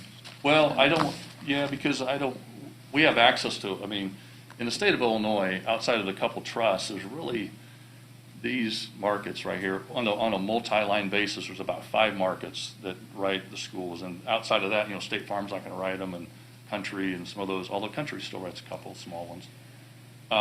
But there's about 5. We have contracts with all of them. And so when we do a remarketing process, whether it's a formal bid process or we just do it because I'm doing one for 3 different schools that we partner with right now, but they're not going the formal bid process. They just ask us to go out because they know we have other markets. And after that 3-year, 5-year, 10-year, whatever it is, we just do it for them. And so we'll go out to all those markets. So if we try to guess which ones are going to be the most competitive, we might miss out on that. Okay. So we went to all of them that we had access to. So they give you the bids the day of the bid. Right, we submit the information to them. They calculate the numbers, put together the bids, and send them to us. We evaluate everything. And then I guess I just was curious because I didn't know if there was, you know, yeah, Utica's the least expensive. Is that your recommendation, or is there one that's got a little different? I would say the replacement cost on buses is a huge thing, and they do also have a crisis response limit of $1 million. It wasn't referred in the specs that way, but they have a crisis response for, you know, school shootings and all that stuff for $1 million. That wasn't in there. So there's those kind of things that, and it's hard to put specs together. It's going to touch all those different things that carriers have. But I would say those 2 things, that one claim situation with the buses it's hard to quantify that. Yeah. Okay. Thank you. Yep. Sorry, if we were going to use you for everything, what would be your recommendation on work comp? We just moved to the accident fund last year. Okay. So, I mean, I will tell you from trying to be third party here, Bitco is not our company. We do have access to them. I had no idea they wrote schools, like Travis just said. They're more of a contractor company, but they do some municipalities. They came in very, very aggressive, and we do have access to them. Wouldn't have ever thought to go to them, so probably our fault on that. But Accident Fund has a school dividend program where there's no upside, there's no charge back, there's no additional money you would pay into it. But if there's Heart of Illinois school dividend program declares a dividend, you get money back. So last year they gave like 4%. So of the premium, let's say your premium's $4,500, you're probably going to get $1,000 back. That's not guaranteeing anything. So they have a dividend program specific for schools. They've got, I mean, that's all they do. Accident Fund, that's all they do is workers' comp. They don't do auto. They don't do anything else. So they just focused on workers' comp. And so we partnered with them because of that. And they got expertise in it, and they've got a great claims team, and we trust them. And we also have a big volume with them where you're not going to get that. And Travis alluded to, the tolerance, the risk tolerance, and he makes a good point. You're not going to have that. We can leverage a lot with them as we have with Selective. Utica's a little newer to us, but we're building a nice. There's a good handful of schools with them now. I'm a little concerned with the comment about claim tolerance being really low. I think you can, obviously we want to control our work comp costs, but I think you can be overly aggressive where you're not covering legitimate claims, and we're Right. paying for those claims to be covered. So I don't want to get into a deal where we saved 3% and now it's just as a routine, we just deny every work comp claim because it's cheaper that way. Right. I don't think that's the right thing for the board to do either, and so I'm a little worried, I guess, that's another, maybe I didn't say it, or that's another, I guess, concern I have with Bitco, so is that? And I'm not familiar, so I can't speak to them. I don't know a lot about them from the municipal area, so I couldn't tell you either way how they would respond to those kind of things. Your mod, as Travis alluded, your experience mod factor is going to go down, projected, as long as things keep tracking the way they are. It'll go down in 23. So it's a little higher right now, but. But your work comp proposal, you haven't seen that, an overly low tolerance, I guess, so to speak. It depends on the carrier, yeah. It just depends. I don't know the Gallagher agent, I don't know him, and what their relationship is with the carrier, so I couldn't tell you that. And if you did have a couple claims, and how they would respond. This Unity Fund, have we used them for work comp in the past, our district? Which one's that? Was it the Unity Fund you were? Utica. Utica. I'm sorry, it was Utica. Utica, yep. And that's for the work comp as well. No, No. Utica National is just for everything else aside from workers' comp. Property, liability, auto. Right, so who was your, I'm sorry, I lost track of who was your work comp? Accident fund. Accident. Sorry, yep, accident fund. Yeah. Have you been working with, using them in the past? Yes, you're using your current carrier right now. How has their claim process been? Is it You guys haven't had much. fair? Thank goodness, yeah. Yeah. Please, for top one. Okay. And the accident fund would be an additional $4,800 over the big Right. 46, well, we talk long enough, maybe we'll get even more. Yeah. 46.29, okay. I did a quick math, so I may be off. Okay.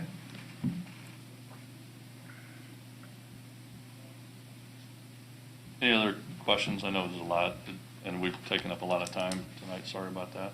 No, I appreciate you talking to us, because, a few of us here coming into it new. It is, so and it's- I know you get thrown to you have to become experts on a lot of different things outside of insurance even, so. Yep, and that's where That's trying to. steep learning curve, for sure. So, if we, sorry, if you don't mind the question. Nope. So it would be 138,606 plus 46.29. So if we used, Yeah, and I don't have what you are looking at, so I don't, but yeah, I think the differential was about 4,800, somewhere in there. And about 143, 235 for the package, is that pretty close? Let me check, make sure I'm close, okay. Okay, and then how does that compare with the total package from, Keyswear Insurance? That's What was his total package? 156,920. Okay.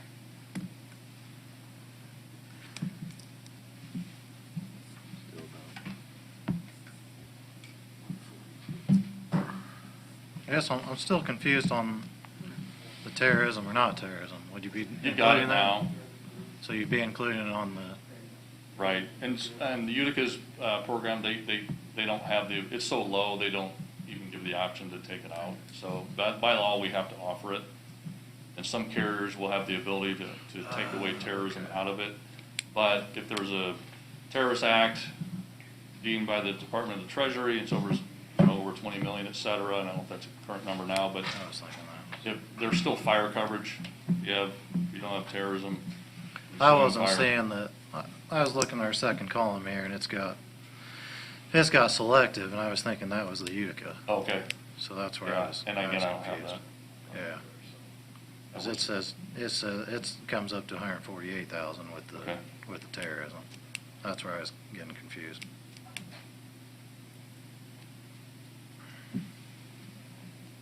So can we put a, from what the package that you have, I mean, can we say that we want to do the Utica with the accident fund? Mm-hmm, for sure, absolutely. I like that better. And that's, like I say, we've got the year, we've worked through that to where, by then, hopefully we're all a little more familiar and,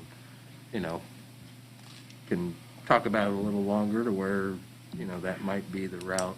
And if you guys have a committee or form or draw a short straw and you get on that committee, I'd be happy to come and outline things for you. It is confusing.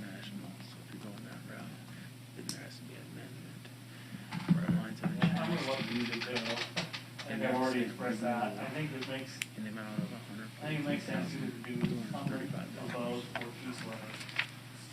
I really like keeping the dollars in town. I think 9.5%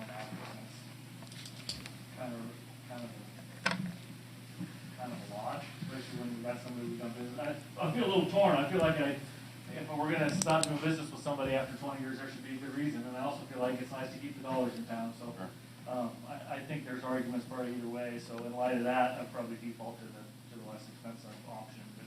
But either way, I would be a no vote for Victo tonight.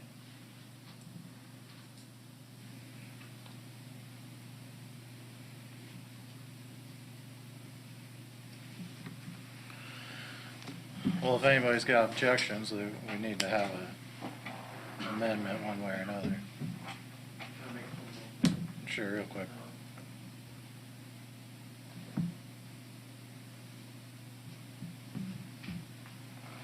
Thank you for your service. Thankless job, especially when you're talking about insurance.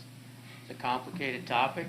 I've been doing it for 40 years and I still don't understand every aspect of it. I would like to do some math right now, some simple math. And I don't want the numbers to come from me. Travis has the numbers. But to compare, I like Unland's bid of selective and accident fund because that's who you have now. And you owe them that renewal. That's just a fundamental insurance principle of independent agents. Now, if you want to save a few bucks, the Utica accident fund thing is good. A substandard work comp quote, like you're considering from Bitco, has problems that have been very accurately pointed out.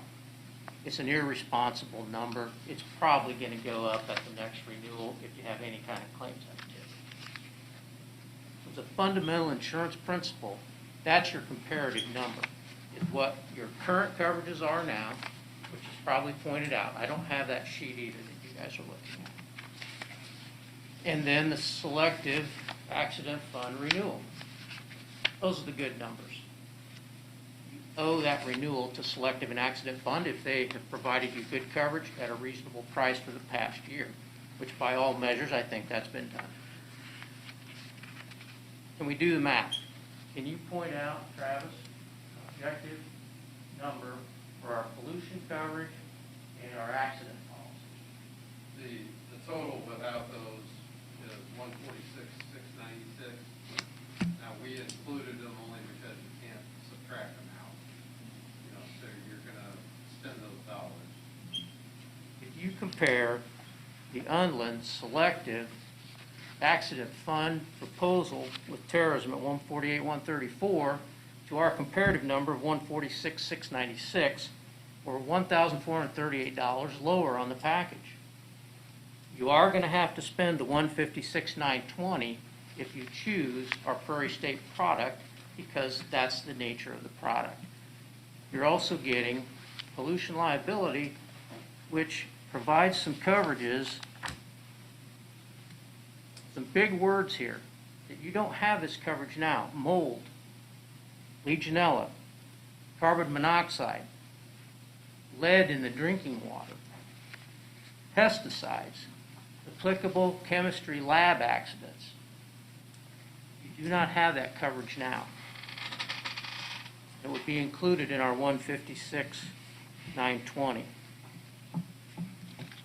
Student accident coverage that you have now is about $900 a year. It's required by the Illinois High School Association for the concussion law that they passed. Our student accident policy is not just for high school athletes like you have now, it's for every student in this school. And it has a $25,000 primary coverage with a zero deductible, and then a $5 million catastrophic limit. These are exceptional coverages and valuable. And that's what I want you to consider is a fair comparison between a really good renewal proposal from Undland through the independent agency market and this progressive pool concept that 215 other school districts are using. And on a fair comparison, it's actually lower priced. There is the caveat that you have to buy those other coverages. So please give that consideration. And we are the local broker, and I'm not the local broker for other public entities that we insure. As Pat said, you can't be the local broker for every piece of business you do. But in this case, I am. We have 3 employees with kids that go to this school. So our boots are on the ground. We pay our employees with the commissions that we earn from this policy right here in this community. And we support the school in everything they do and sell, you know. So that's what I want you to give consideration to. And as Travis pointed out, there were no glaring differences out of 23 proposals. You know, so given the fact from your independent consultant that there were no glaring differences, why wouldn't you use the local agent?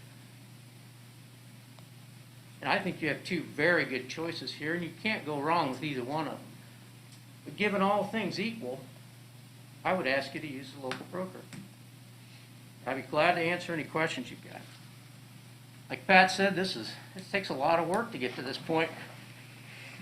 And I appreciate his 16 quotes. He gave me a great feeling for the marketplace going forward on other business, you know, to see all the markets that he brought to this proposal. So if you got some questions, ask me. Glad to try and answer them. I guess the only thing that concerns me with the policy through that one is the 3-year commitment to a certain extent.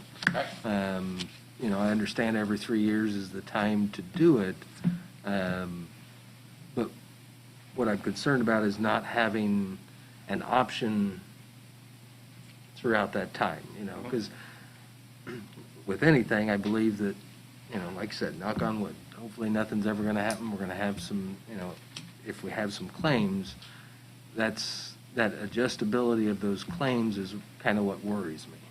Let me address that for you, Dan. For the first 3 years, for new members, you pay the same rates for the coverage as everybody in the pool. There are no rate increases based on your claims experience for the first 3 years. They have to do that because of that very concern you're expressing right now. So you can put that aside because you're going to pay the same rates as everybody else. Year 4, you know, your renewal rate will be based on your own claims experience. There's 215 school districts just in the state of Illinois that are buying this product, and it's been in effect since 2006. It's no longer an experimental product. It's proven. They've given back over $2 million in surplus premiums to their members. That's part of the trade-off. With traditional insurance companies, you get no money back, maybe a little bit, like Pat referenced, maybe $1,000 or something. But in this program, if you have good claims experience, you know, and it is based on the claims experience, you get surplus premium back. Regular, traditional insurance companies don't do that. They keep that money. This program is owned by its members. It's governed by its members. Superintendents and school business managers are on the board and buy these coverages for this pool. And it's for the benefit of the members, and that's why you get surplus premium back. And it's projected For this proposal, you'd get 14,000 and some dollars back if your claims experience was average, for that year.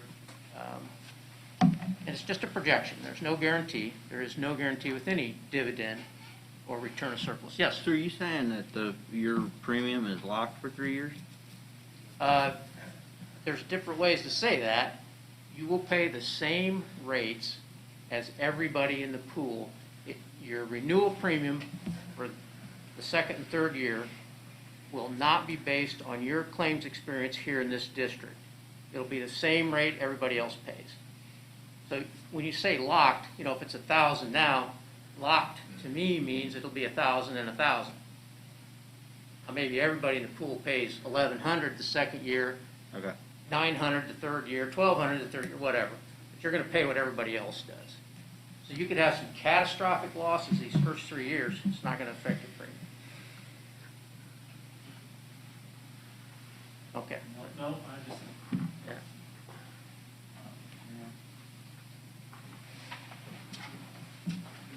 Any other questions So- for me?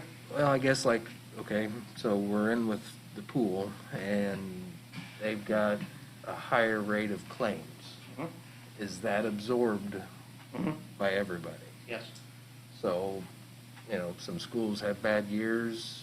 They were normally paying, 30, I don't remember what the exact, but it's 30,000. It could jump up to 60,000 that following year. Yes. That's the give and take of a pool concept. Yeah. And see, to me, that seems like a risk. Mhm. To justify and trust. No them more to of a school. risk though, Dan, on a regular traditional insurance company. If you have bad claims, it's going to shoot your premium up too. So in that year, where you actually have bad claims, maybe the rest of the pool absorbs it for you, so you don't get hit. Well, That's what a co-op is about, is sharing the risk. Right. And 215 school districts buying power instead of one. That's the benefit of it. There is a little different aspect to the way it works. But we're here to administer the plan for you. Boots on the ground in the district, your local representation. Have you ever seen something like that happen? They've given back over $2 million since 2006, so it could happen. I'm not saying it hasn't. Right. They have good claims years and bad claims years, but they're giving back money, so it's better than what they thought it would be. I do have a question. So you mentioned that there's coverage for COVID-related claims. Does your bid include that also? So, good question. This crisis response and the pollution liability disinfection event means MRSA virus, COVID virus, or other communicable diseases. It's $1 million coverage. Pat talked about Utica having $1 million crisis response, so does the Prairie State Insurance Co-op. I think what you might be talking about is general liability though. Yeah. Like at the school, or the board, school board legal, the board got, where it was a general liability claim from COVID related. I think Dan's talking pollution, but this will be general liability, which is where the claim would be. It wouldn't be in pollution. Yeah. But the disinfection event would be cleaning the school, if you had a, But it doesn't carry the general liability protection. no. I'm just trying to get a feel for Sure. what we're buying from everybody. Yeah, and with COVID, Pat's faced this for an entire year answering these questions, just like I have. There's no way to prove where you got it. So general liability policies don't respond anyway, generally speaking, because there has to be, you have to have proof that you got it here at the school. That's impossible with the virus. And Dan, I think you were asking a question about, in the pooling arena, is a different animal, about raises or charges against members. Were you talking about assessment? Like assessing, like declaring like that we've had a bad year or a bad couple of years, we're Right. gonna assess all the members? That, Travis, you can answer that, or? Yeah, and we addressed that in the information. It is an accessible feature. PSIC and Dan can probably talk a little more about Right. this. They do purchase excess coverages, but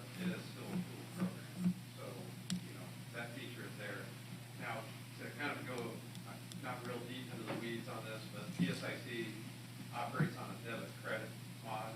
So when Dan's referencing the fourth year, if the experience is bad, you know, they have a system in place that accounts for that experience, where that school is going to pay more than other members due to their loss history. Right. So that hopefully will explain it. So it doesn't fix the rates. I mean, if they raise the rates, everybody's rate is going up. But in that fourth year, once they're in for 3 years, it's a debit credit mod system that they use for the 3 years. Yes, I see also gives a replacement cost on the buses too. Pat mentioned that as an advantage with Utica. Not very many companies do that, but PSIC does that as well. And that is also noted in the Right. bills for both. It's in there. Up to 10 years old for both companies. Ours is 5. 10 and 5. Ours is 5. Ours is 10. Probably because Utica's a newer player in the school business, they haven't got burned on a bus claim yet. Probably change someday. What's our age, how often do we turn buses over? Probably keep them more than 5 years, don't we? Yeah, I'll look at Travis. I don't think we have any that are 5 years old. Do we have any that are 5 years old? We don't have any of the 5 years old, they'll all rotate out though right before 10 years, is the plan. Yeah. Right This is now. the plan. Yeah. Okay. Okay. Sorry.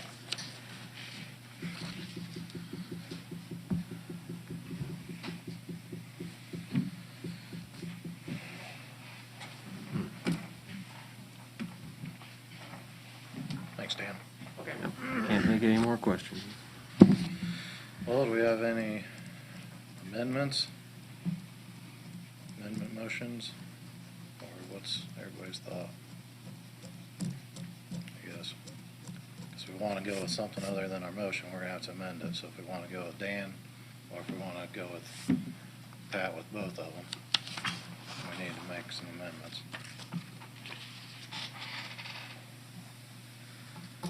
Well, from a comfortability standpoint, I guess, with Dan's side, you know, that 3 years and that fluctuating bothers me. And I know you're saying, you know, our first 3 years, if we get into this, are you saying that we can't be affected by that? So the first 3 years, no problem. Fourth year, we renew, and there's a big hit. That's when things will change. Right. You're going to go out for bids every 3 years if you use the rule of thumb in the business like Travis has suggested anyway. So you'll know what your experience is and you'll ask for a competitive bid at that point, which would take into consideration your loss history. And with One yours, clarification on that, Dan did reference that your experience would not impact your renewal for the next 2 years, but the group's experience would. Right. So it would change, it's not locked in. It's yeah. not guaranteed. And with you, And it's, you can't change, once you sign that contract, you can't change. right, yeah. Kind And, of along for the ride at that point, right? Yeah, with us, if, you know, we do this a lot, I mean, July 1st, we have, I mean, personally, we've got about 75 districts, probably close to 50 renew in July. And we'll, you know, if things, we do it early like this, and if things come back that we don't like and that's not really within the market appetite or pricing, we'll go out and make adjustments, just like we did last year with Accent Fund. We, if it was selected was on the comp before, and their pricing at renewal was maybe not where we thought it should be, so we went out to Accent Fund and got and saved another $8 or $9 grand. But we've got the ability to do that.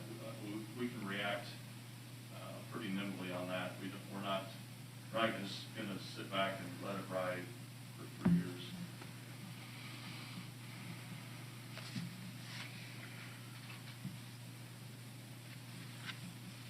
Now, I guess I'll leave it with this. You guys have been, obviously been patient. You've hired us for 20 years as an agency. That's what you hire. You hire professional service. And then from there, the numbers are the numbers, really. We manage that. We've kept your costs very, very flat, or probably actually down a little bit from where you were even 6, 7 years ago. And so not many schools can say that. And so you hire us to do that job for you, and I think we've done that. So you hire an agent. Dan referenced, you know, if you put Selective in there, which Selective's been a great carrier for you, but it's maybe $5,000 difference. And with one of our other carriers, Utica, which has been in the school business a long, long time, and you know that it is what it is. They had an opportunity. Selective did. They put together a great renewal, as did other carriers. But Utica was, you know, their property rates are probably a little bit more aggressive than where Selective is, and so that's probably what got them in the business. So, again, you hire us as an agent, and again, we can't be the local agent everywhere. It's just not feasible.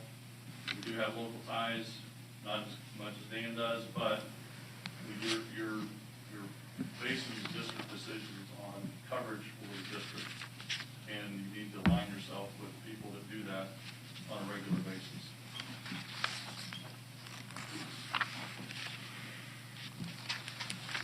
On your side of it, with that 3-year, Dan, is it something that you can bring us data to show how schools are doing? I mean, you know, you can see that other schools are doing bad, and you're like, well, I don't necessarily want to absorb some of that. Very transparent. The whole financial, everything is transparent, your regular reports, you'll know everything.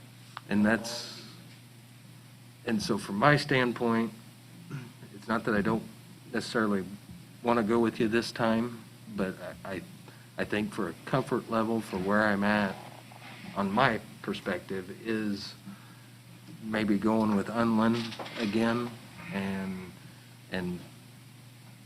then as we get, you know, if we're able to, you know, make a committee or reassess this in another year, then, you know, by that time, then we could see that information.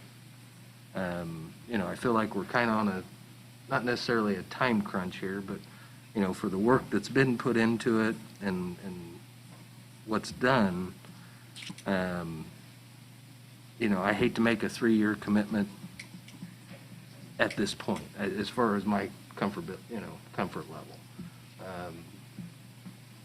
So that's where, you know, I think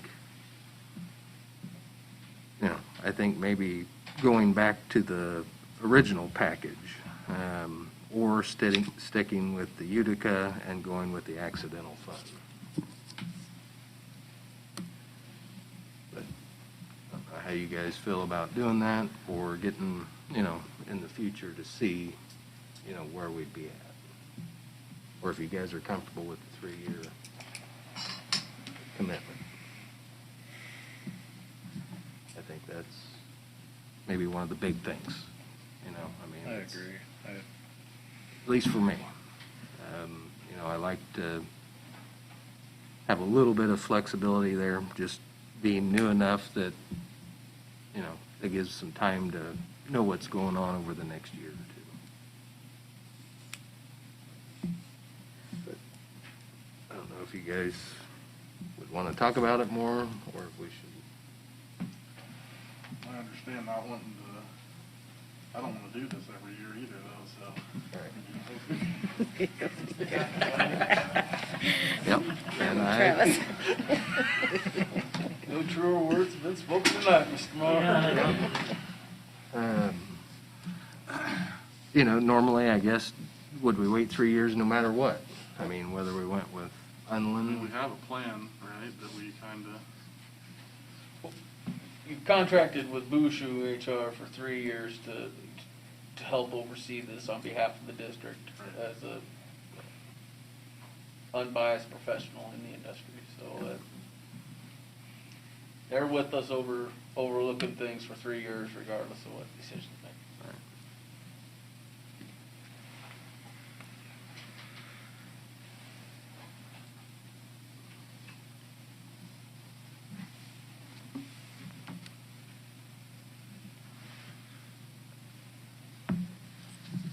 So, nobody wants to make a motion, we just stick with the original package?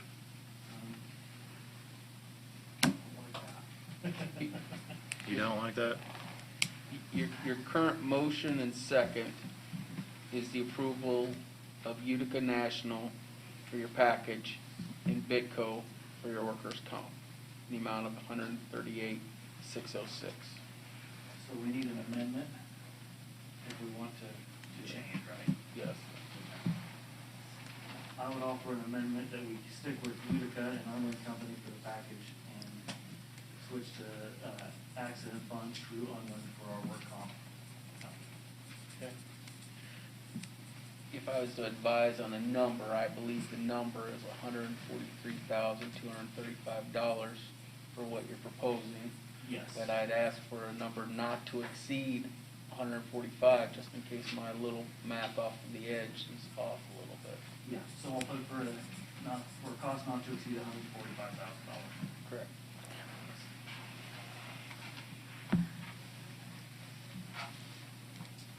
Does that need a second? Yes. I'll second it.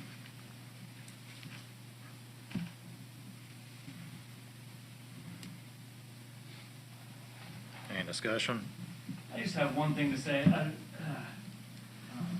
very much appreciate your work, Mr. Keithletter, putting this all together. I was a little bit torn over it.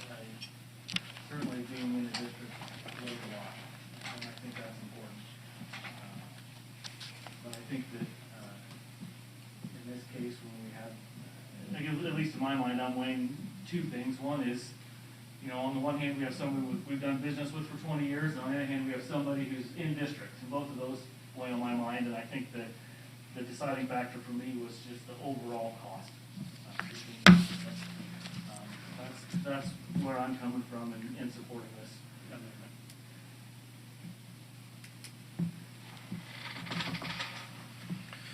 Anybody else? I guess in regards to the amendment, I'm gonna ask that we kind of consider if we retain Bushu, we're kind of going back and spending more money than what they recommended. So if we're spending more money,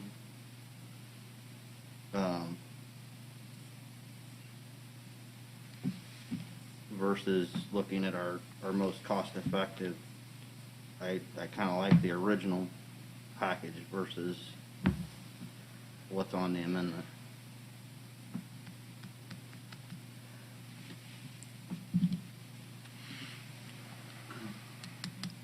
I guess for the funding part, I see that, but with the Bitco, is it Bitco? Yeah.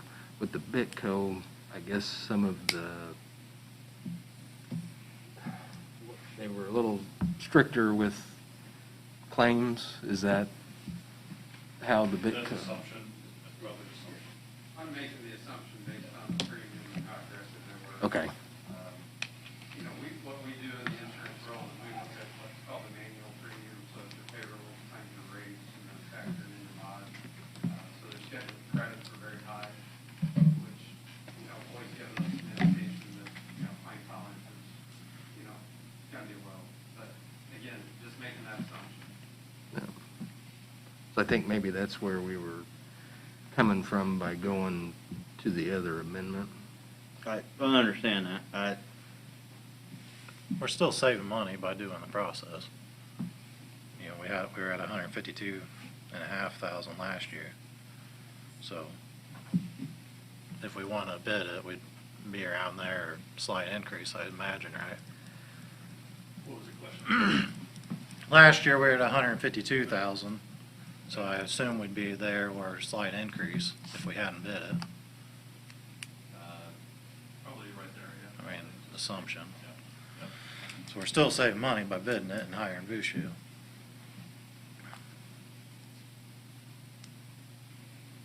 So I guess I that's- understand that. I'm comfortable with Bitco, I guess, and taking that savings.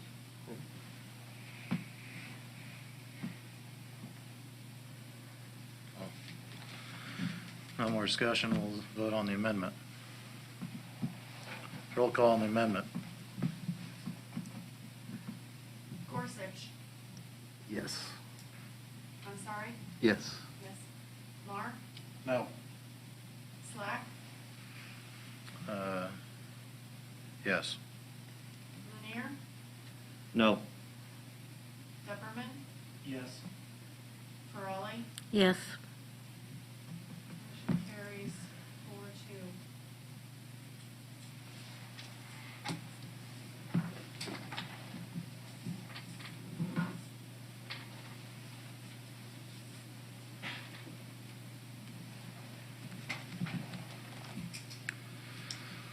So now we're back to the original motion, the amended motion. So now we'll be voting, if there's no discussion, on the low, and not the lowest bid anymore. We'll go with Utica National and Accident Fund for the workers' comp for an amount not to exceed $145,000.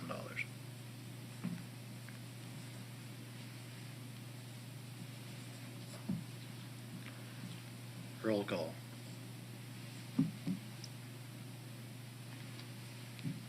Slack,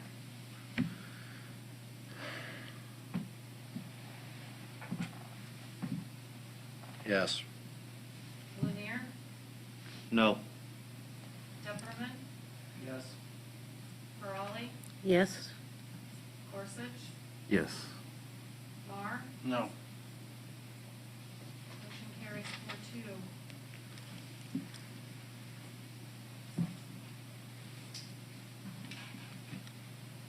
IESA membership. This is an annual request to, oh, okay. Yep. Thank you guys for coming, really appreciate it. Thank you, guys. Thank you.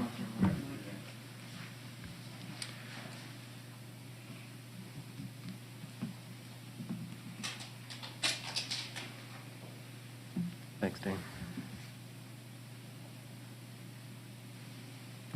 IESA membership. This is an annual request to remain a member of IESA. This year, the membership fee and dues are $960. Need a motion and a second to approve the membership of IESA for Farmington Central Junior High for the 2021-2022 school year.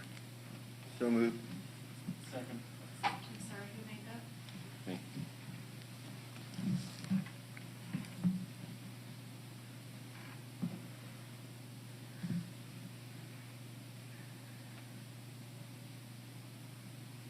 Any discussion?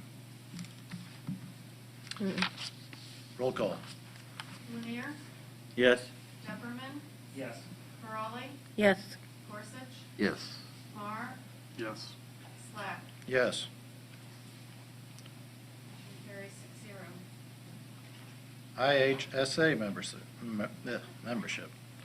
This is an annual request to remain a member of IHSA. This year, the membership fee is $1,250. Motion and a second to approve membership in IHSA for Farmington Central High School for the 2021-2022 school year. So moved. Second.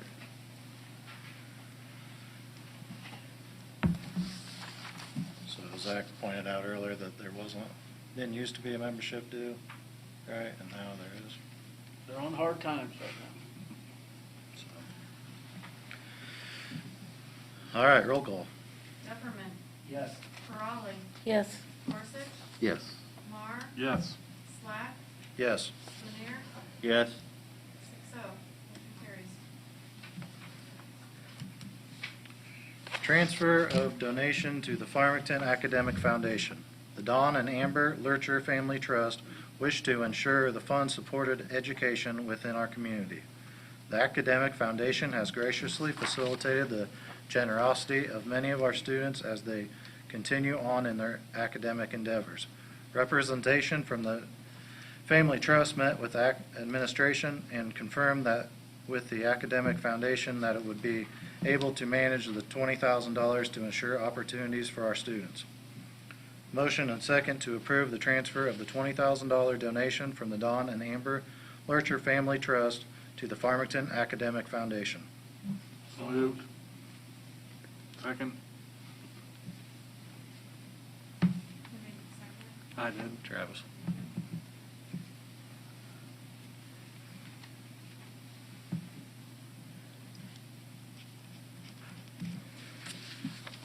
Roll call.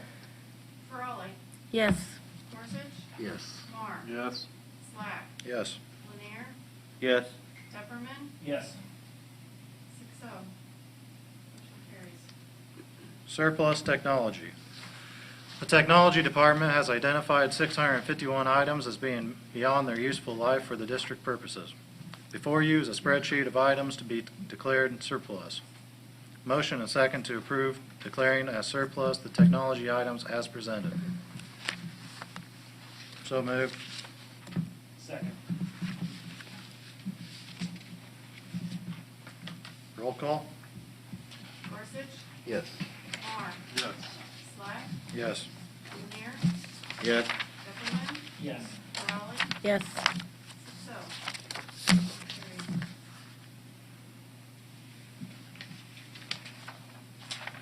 Discussion.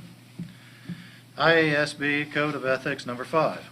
I will abide by the majority decisions of the board while retaining the right to seek changes in such decisions through ethical and constructive channels.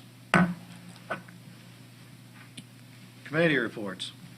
I'm just going to run down through the committees, and I'm going to do that real quick first, and then if anybody is not where they want to be or would like to be in another one, then we can talk about it. So curriculum is for Ollie and Blue Near. Negotiations for Ollie, Gorsuch, and Blue Near. The delegate we tabled. Labor management for Ollie and Depperman. Buildings and grounds, Mar, Slack, and Gorsuch. Policy, Depperman and Slack. Transportation, Mar. Positive Climate Committee, Blue Near. Code of Conduct, we have no one yet. Student Board Member Selection Committee, Slack and Depperman. Insurance Committee, Gorsuch and Slack.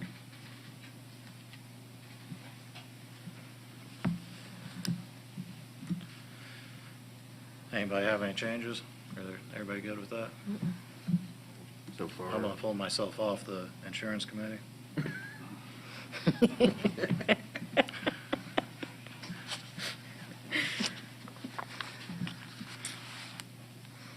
So let's do reports now. Curriculum met on April 28th and May 6th. Okay, we met on the 28th.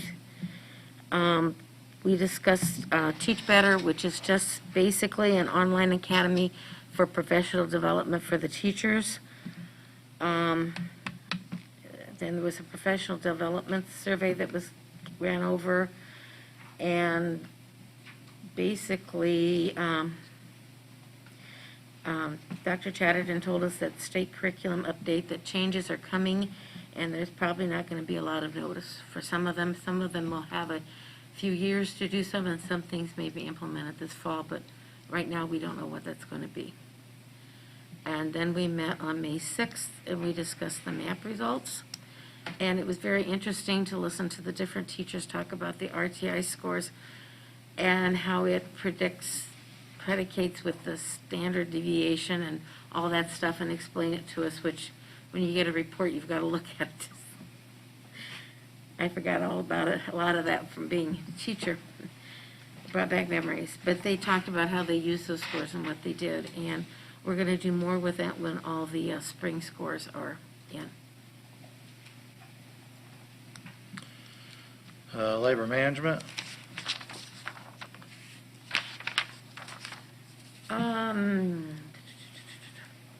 Okay, they said that the OHI, which we heard tonight, is going to be sent out to the staff tomorrow.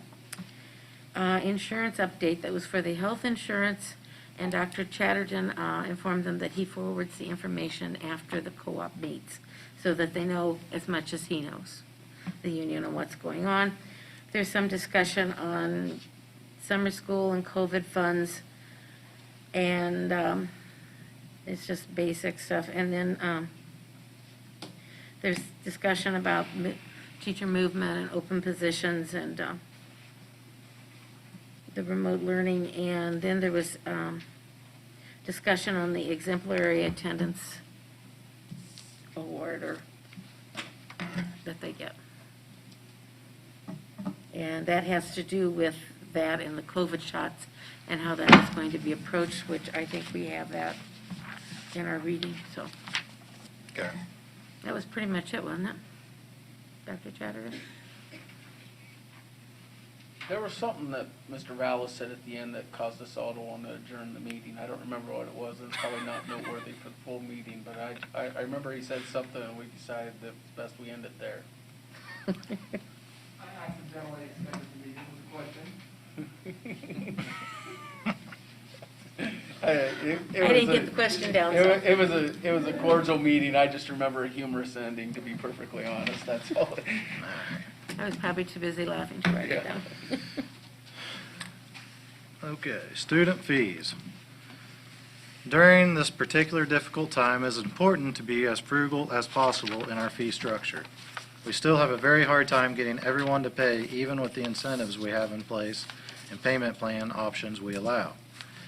In the end, we have not gone down the road turning people into collection agencies, but we do have some fairly significant debts out there when you combine lunch accounts, registration fees, and activity fees.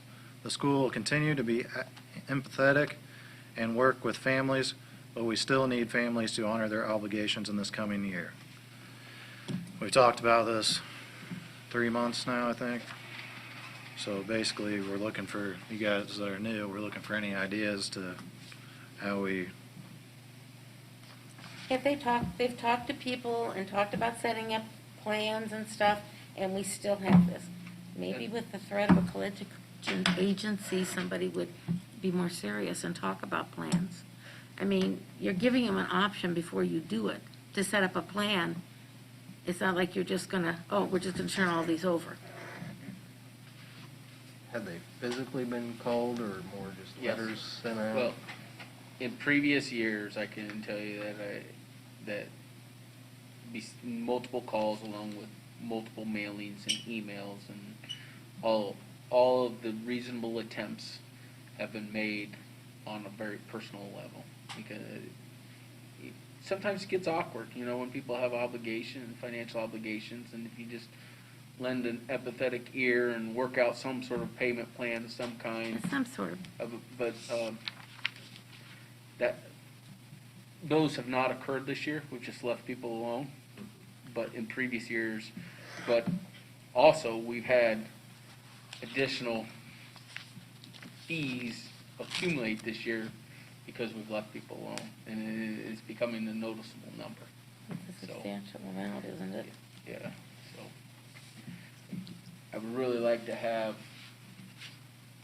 a very visible plan and direction for next year on how the district will handle those situations. It's just very awkward for a public school to be turning over members of the public to a collection agency. So if we're going to do that, we want to be very sincere that that's the path we want to go down. But if you tell people you're going to do this, and then you will still talk to them. Yes. I mean, you've got to do something.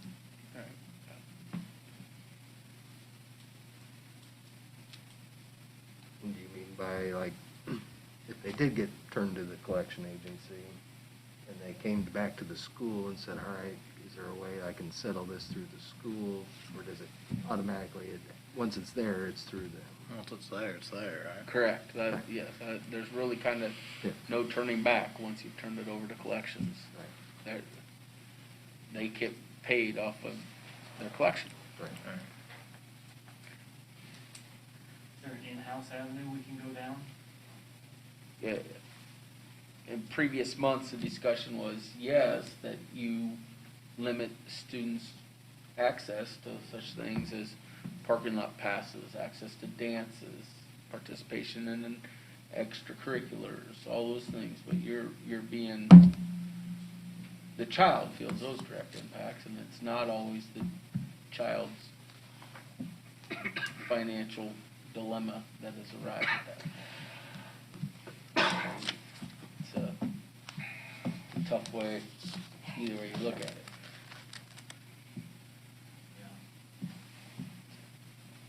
That's why we've been talking about it all spring, and We want to be really Yeah. ready for next year on how we're going to do this. I do And think it needs to be addressed. Now, correct me if I'm wrong, these are, if you qualify for free lunches, right, if you meet that Free economic or thing, reduced.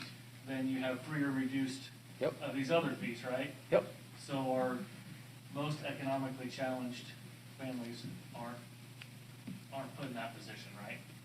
Correct. These are people who are just not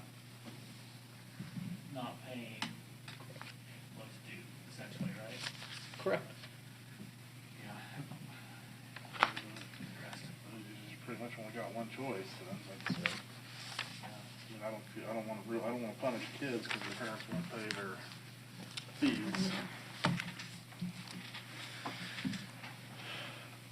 Yeah, send out a letter and say,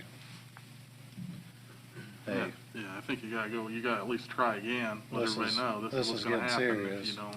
yeah, say, hey, this is getting serious.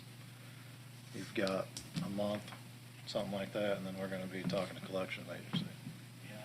Yeah, I think if we're gonna do that, go that route, we need to do everything we've been doing, and then there needs to be a letter, hey, in 60 days, this is getting turned over to collections, and we won't be able to handle it in-house. And then a month later, in 30 days, this is getting turned over to collections, and we're not gonna be able to handle it in-house at that, or, however you wanna word it, and then, so that we're doing everything we can to try to keep people out of that. Right. And if it comes to that, it comes to that, but. So what happens with your free or reduced lunch family if it gets sent to collections because they didn't apply for it? Because my understanding is if we've done that before, they fill out the form and that's waived. If they don't fill out that form and it goes to collections, they can't fill out that form anymore, right? Well, they can still fill out the form, but whatever was submitted to collections is submitted. Stays at collections, it Yep. can't be pulled back. What do you say, that's in the letter, come fill out the form or else? Yeah, I think we wanna make sure that we're clear. Put a copy of the form in there, say, mail this back to us. That's a good idea, put the form in, I like that.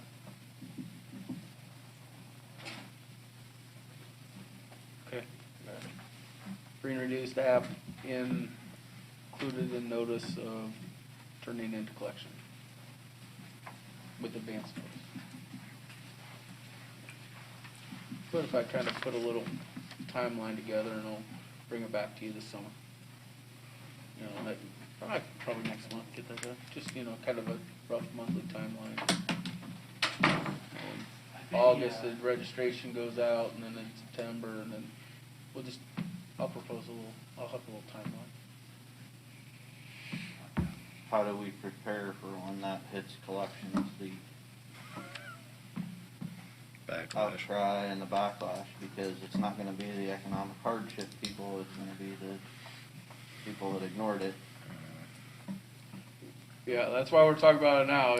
It'll be, when people are receiving calls from collection agencies because of their public school, that is a perception is not gonna be favorable in the school district. So it all sounds good while we're sitting around the horseshoe, but we wanna,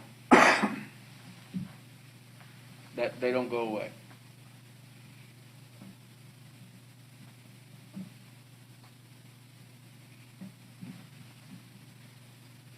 Really though, our only three options are just let it ride.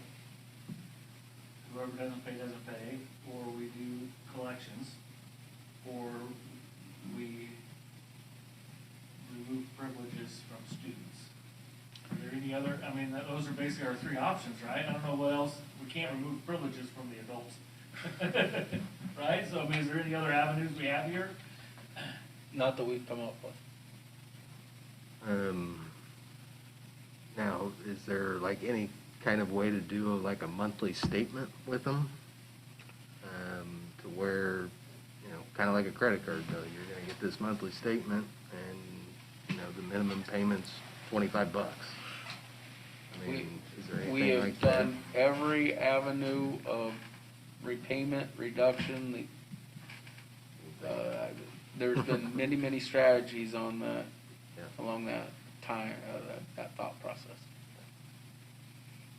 Because anybody that's making their payments, whatever, we leave them, we say Oh, thank yeah. you and we move on. Yeah.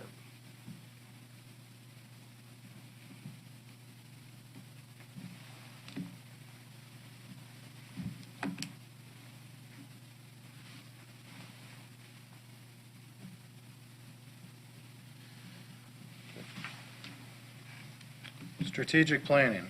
While we have taken a pause in enacting the committee work for our strategic plan, it is time we start formulating committee work that aligns to our strategic statements.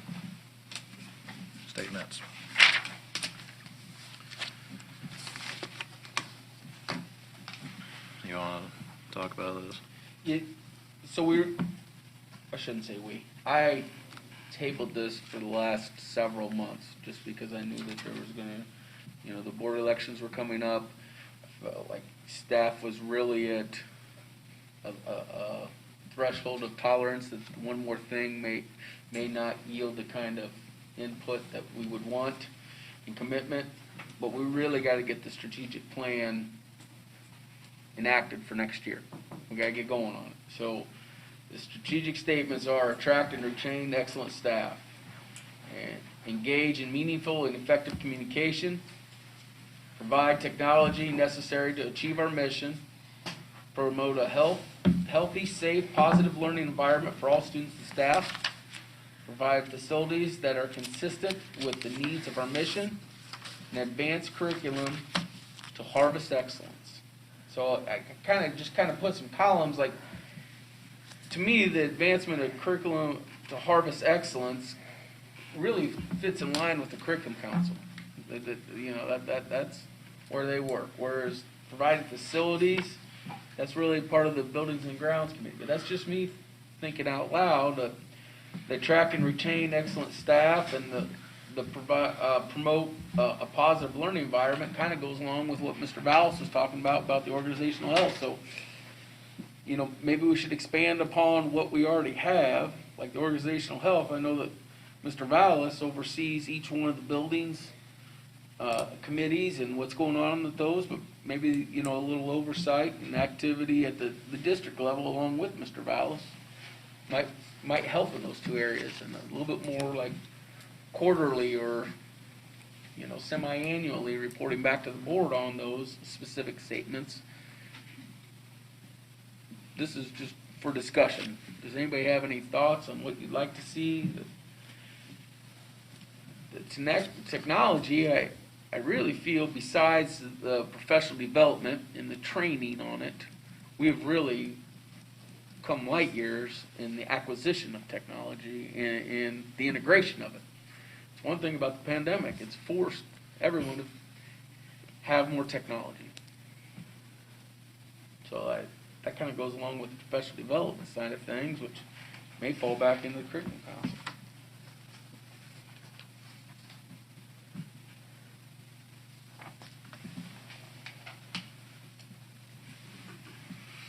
Anybody have anything else?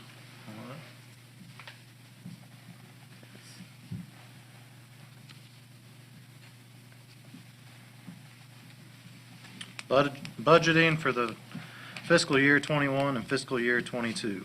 This week we will be publicizing the anticipated amended fiscal year 21 budget.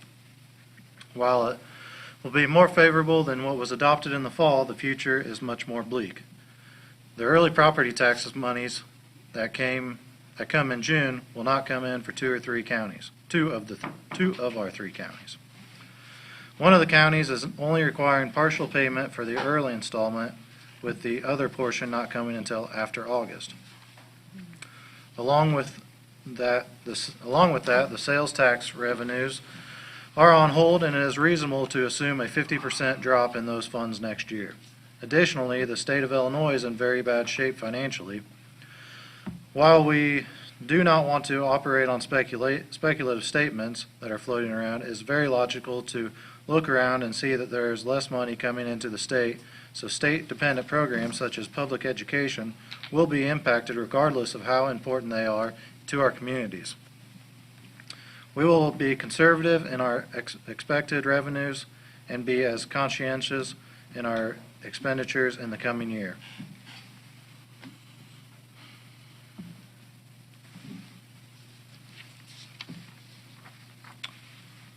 Board vacancy. As we all know, we have a vacancy on the board, and we began accepting applications for the 2-year opening. We have 9 applicants, and we will begin screening them tonight.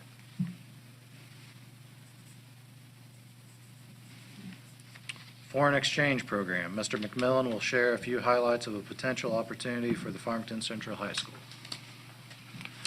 Thank you for sticking around with us. All right, actually, this was kind of an interesting journey for me to go through. I was approached by Mr. Jeremy Painter, I believe at the end of March, and he had 2 candidates, one from Germany and Italy, for a new company. I had a discussion with Dr. Chatterton, and as we went through board policy, for us to use a new company, there has to be board approval. This company is EF, which is, most people are familiar with, the international travel company. They take students all across Europe, sometimes Asia. It's a very reputable travel company. Mr. Painter actually is a teacher in Galva. I guess one of his side jobs is that he then sponsors the this foreign exchange program in all sorts of areas. I guess previously it had only been done through the Rotary here. I had contacted several individuals that have used this program, EF. Bureau Valley, Stark County, Tremont, Princeton, Galva, and of course Bloomington have all utilized this company. And some of the feedback that I got, they said, first of all, the candidates are very well screened. They are fluent in English. They are certified by the State Department. They make sure they get the proper visas when coming over. Most importantly, they said if there is an issue or problem with the foreign exchange student, the company will act to deal with them appropriately. However, they say what their claim was we've had such good screening of our candidates, we do not have a lot of issues. These 2 individuals are both looking to come over and compete scholastically, learn from our culture. I think it's a very good opportunity for those foreign students and to also our students to learn from as well. We do have 2 families within the community that have offered to host. If you believe this is a good idea. Mr. Painter has also said he would be more than willing to talk to you about his program and anything that he offers and give you some additional information. Questions? What would be expected of the school district to do to help with these students? In terms of? Well, if they're fluent in English, I mean, if they come in and they're not, I know they go to school, their school is different than ours. So if they come in and they need help, are we responsible or what?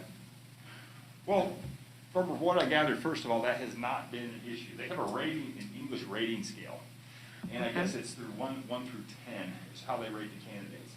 So after they take these tests, as it was explained to me, the rating then demonstrates where they're at. Both of these individuals tested out of 7, which is extremely good. Some Americans don't even test at a 7, evidently. But they tested at a very high level, number 7. So they said they're pretty fluent in English.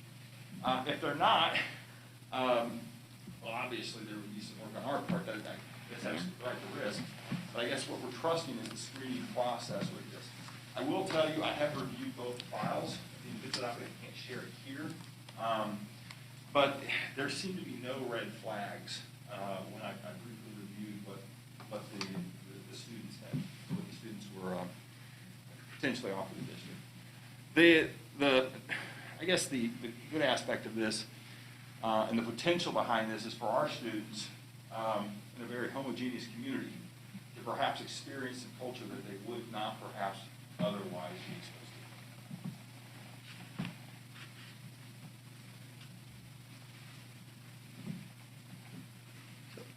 Just the next step would then be for the board to formally enter into an agreement or accept EF as a foreign exchange vendor, I guess?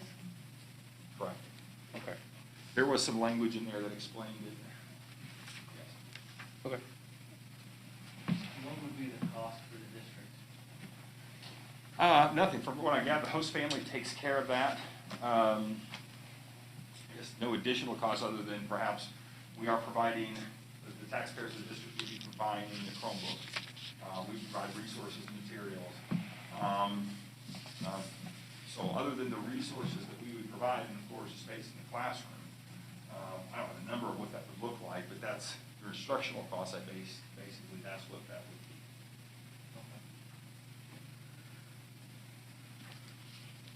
be. We didn't have an existing relationship, or that's gone away? We have not had a relationship with this company as of yet. This company approached us. And again, after we did some research, due diligence, it is found to be reputable based on the individuals around. From what I'm gathering, EF is trying to grow the company. As they phrased it to me, as they are able to grow, the possibility now of our students perhaps wanting to use them as a company to travel overseas greatly increasing. They see it as a business opportunity as well.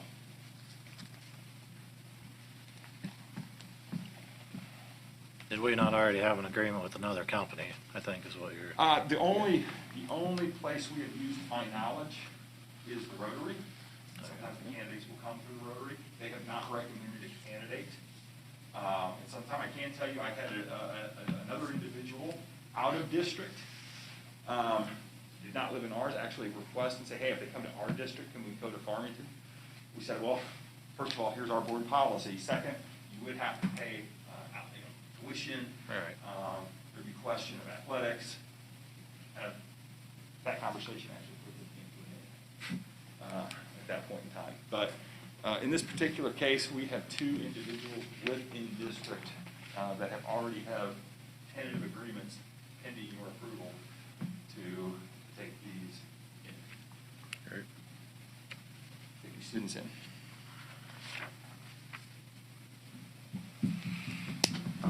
Any other questions?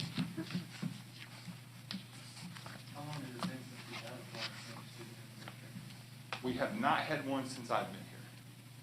So I could not tell you after that. And Mr. Lambert, any? I think it's 5 or 6 years, give or take. And also, we have CCF tours, just side note, for travel abroad program. I've used them several times. My sister, Mrs. Pullen, who's on French here, we also use them for that as well. Okay. They're very reputable, very reliable.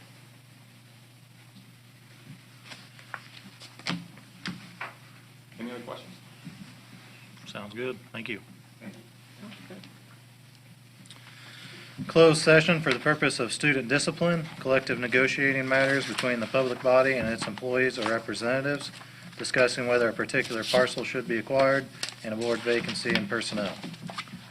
Motion and second to enter into closed session for the purpose of student discipline, collective negotiating matters between the public body and its employees or representatives, discussing whether a particular property parcel should be acquired, board vacancy, and personnel. So moved. Second. Roll call. Who made the second, please? I did. Thank you. Lanier? Yes. Depperman? Yes. Farley? Yes. Gorsuch? Yes. Marr? Yes. Slack? Yes.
and second to return from closed session to open session. So moved. Second. Motion made by Mar, seconded by Depperman. Got a voice vote. All in favor say aye. Aye. All opposed, same sign. Personnel. Mr. Flater recommends Marty Lozier as the Farmington Central High School boys basketball head coach for the 2021-2022 school year. Motion and second to employ Marty Lozier as the Farmington Central High School boys head basketball coach for the 2021-2022 school year. So moved. Second. Motion was made by Munier and seconded by Slack at 11:27. Discussion. Seeing none, roll call. Munier, Yes. Depperman, Yes. Raleigh, Yes. Gorsuch, Yes. Mar, Yeah. Slack. Yes. Motion carries 6-0. Mrs. Reba recommends Melissa Howe, Stephanie Merzinski, Mackenzie Cooper, and Kara Ford as Farmington Central Elementary School District, Central Elementary School teachers for the 2021-2022 school year. Motion a second to employ Melissa Howe as a FCES teacher for the 2021-2022 school year. So moved. Second. Motion made by Slack, seconded by Mar.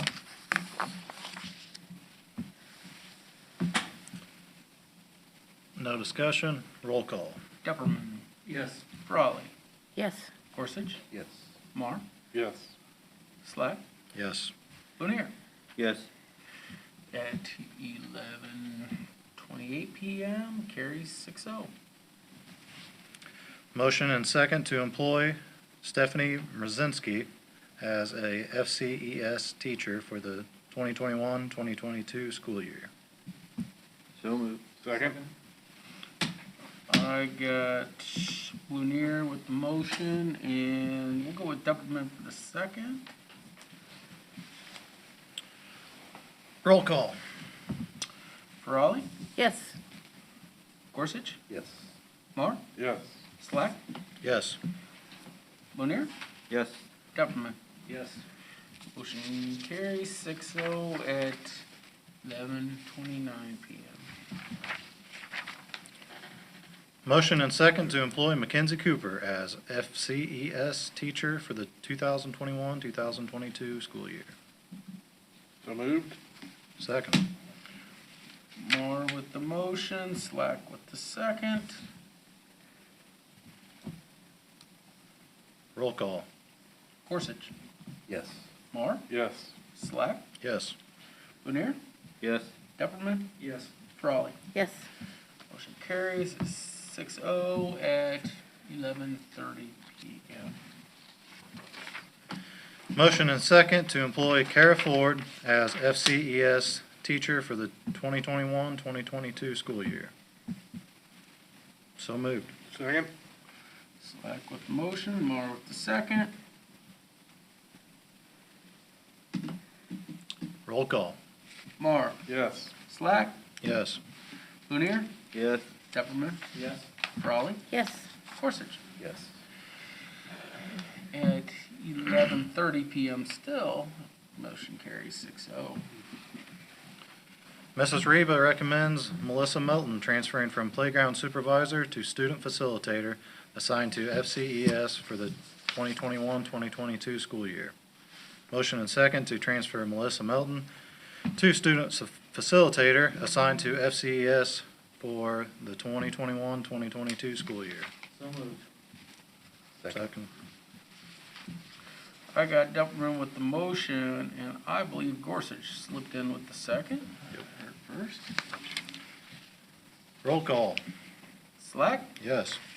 Munier, Yes. Depperman, Yes. Raleigh, Yes. Gorsuch, Mar. Yes.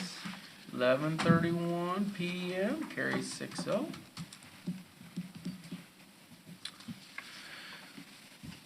Mr. Powell, am I in the right spot?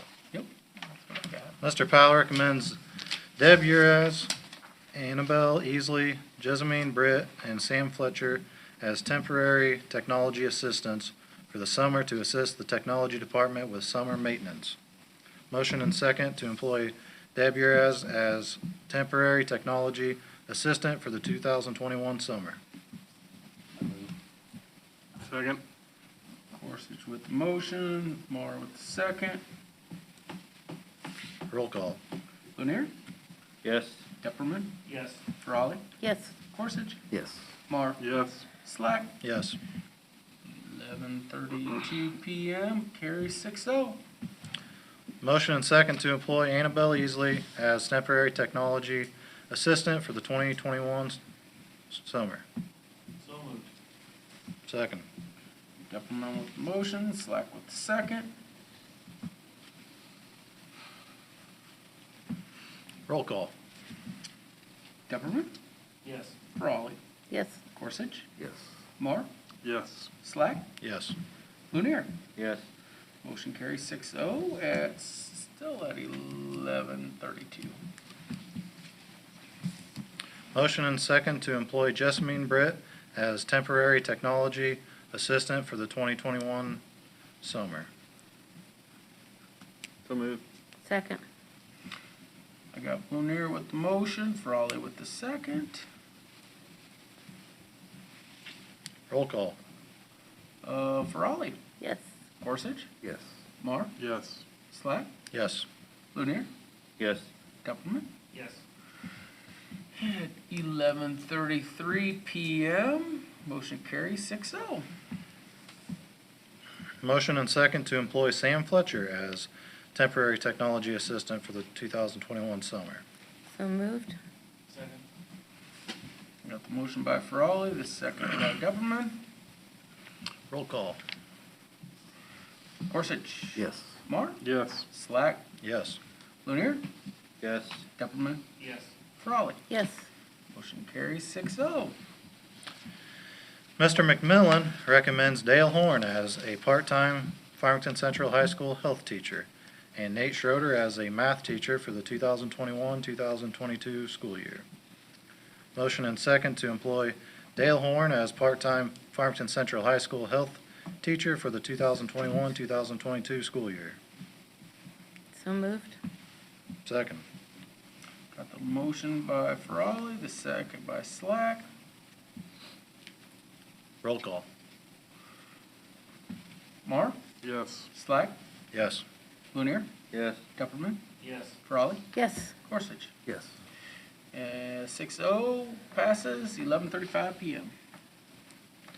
Motion and second to employ Nate Schroeder as the Farmington Central High School math teacher for the 2021-2022 school year. So moved. Second. Got the motion by Mar, second by Pepperman. Roll call. Slack? Yes. Lanier? Yes. Pepperman? Yes. Frawley? Yes. Gorsuch? Yes. Mar? Yes. Still 11:35 PM, carries at 6-0. Cassie Goff is requesting FMLA leave from September 8th, 2021 to November 29th, 2021. Motion and second to approve FMLA leave request of Cassie Goff from September 8th, 2021 to November 29th, 2021. So moved. Second. Motion by Lanier, second by Frawley.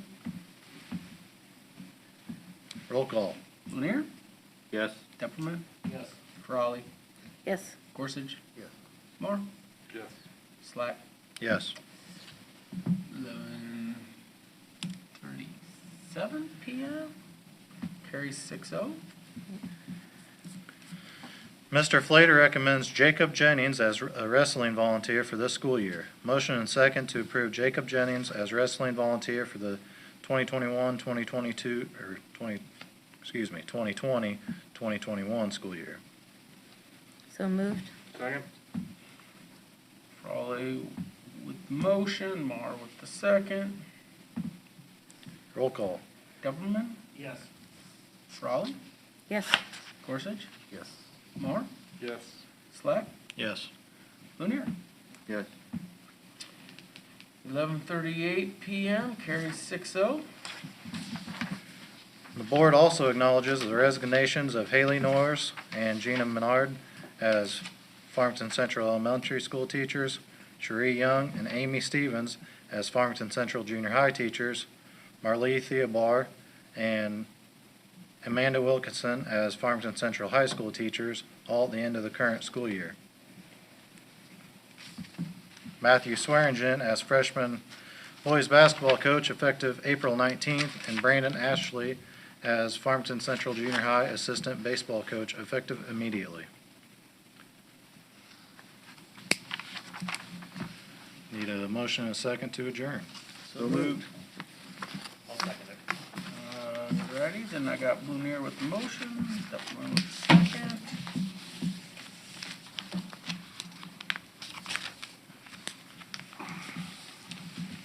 Voice vote, all those in favor say aye. Aye. All opposed, same sign. Next regular scheduled meeting, Monday, June 21st, 2021, in the Farmington Central High School Research Center at 6:30 PM.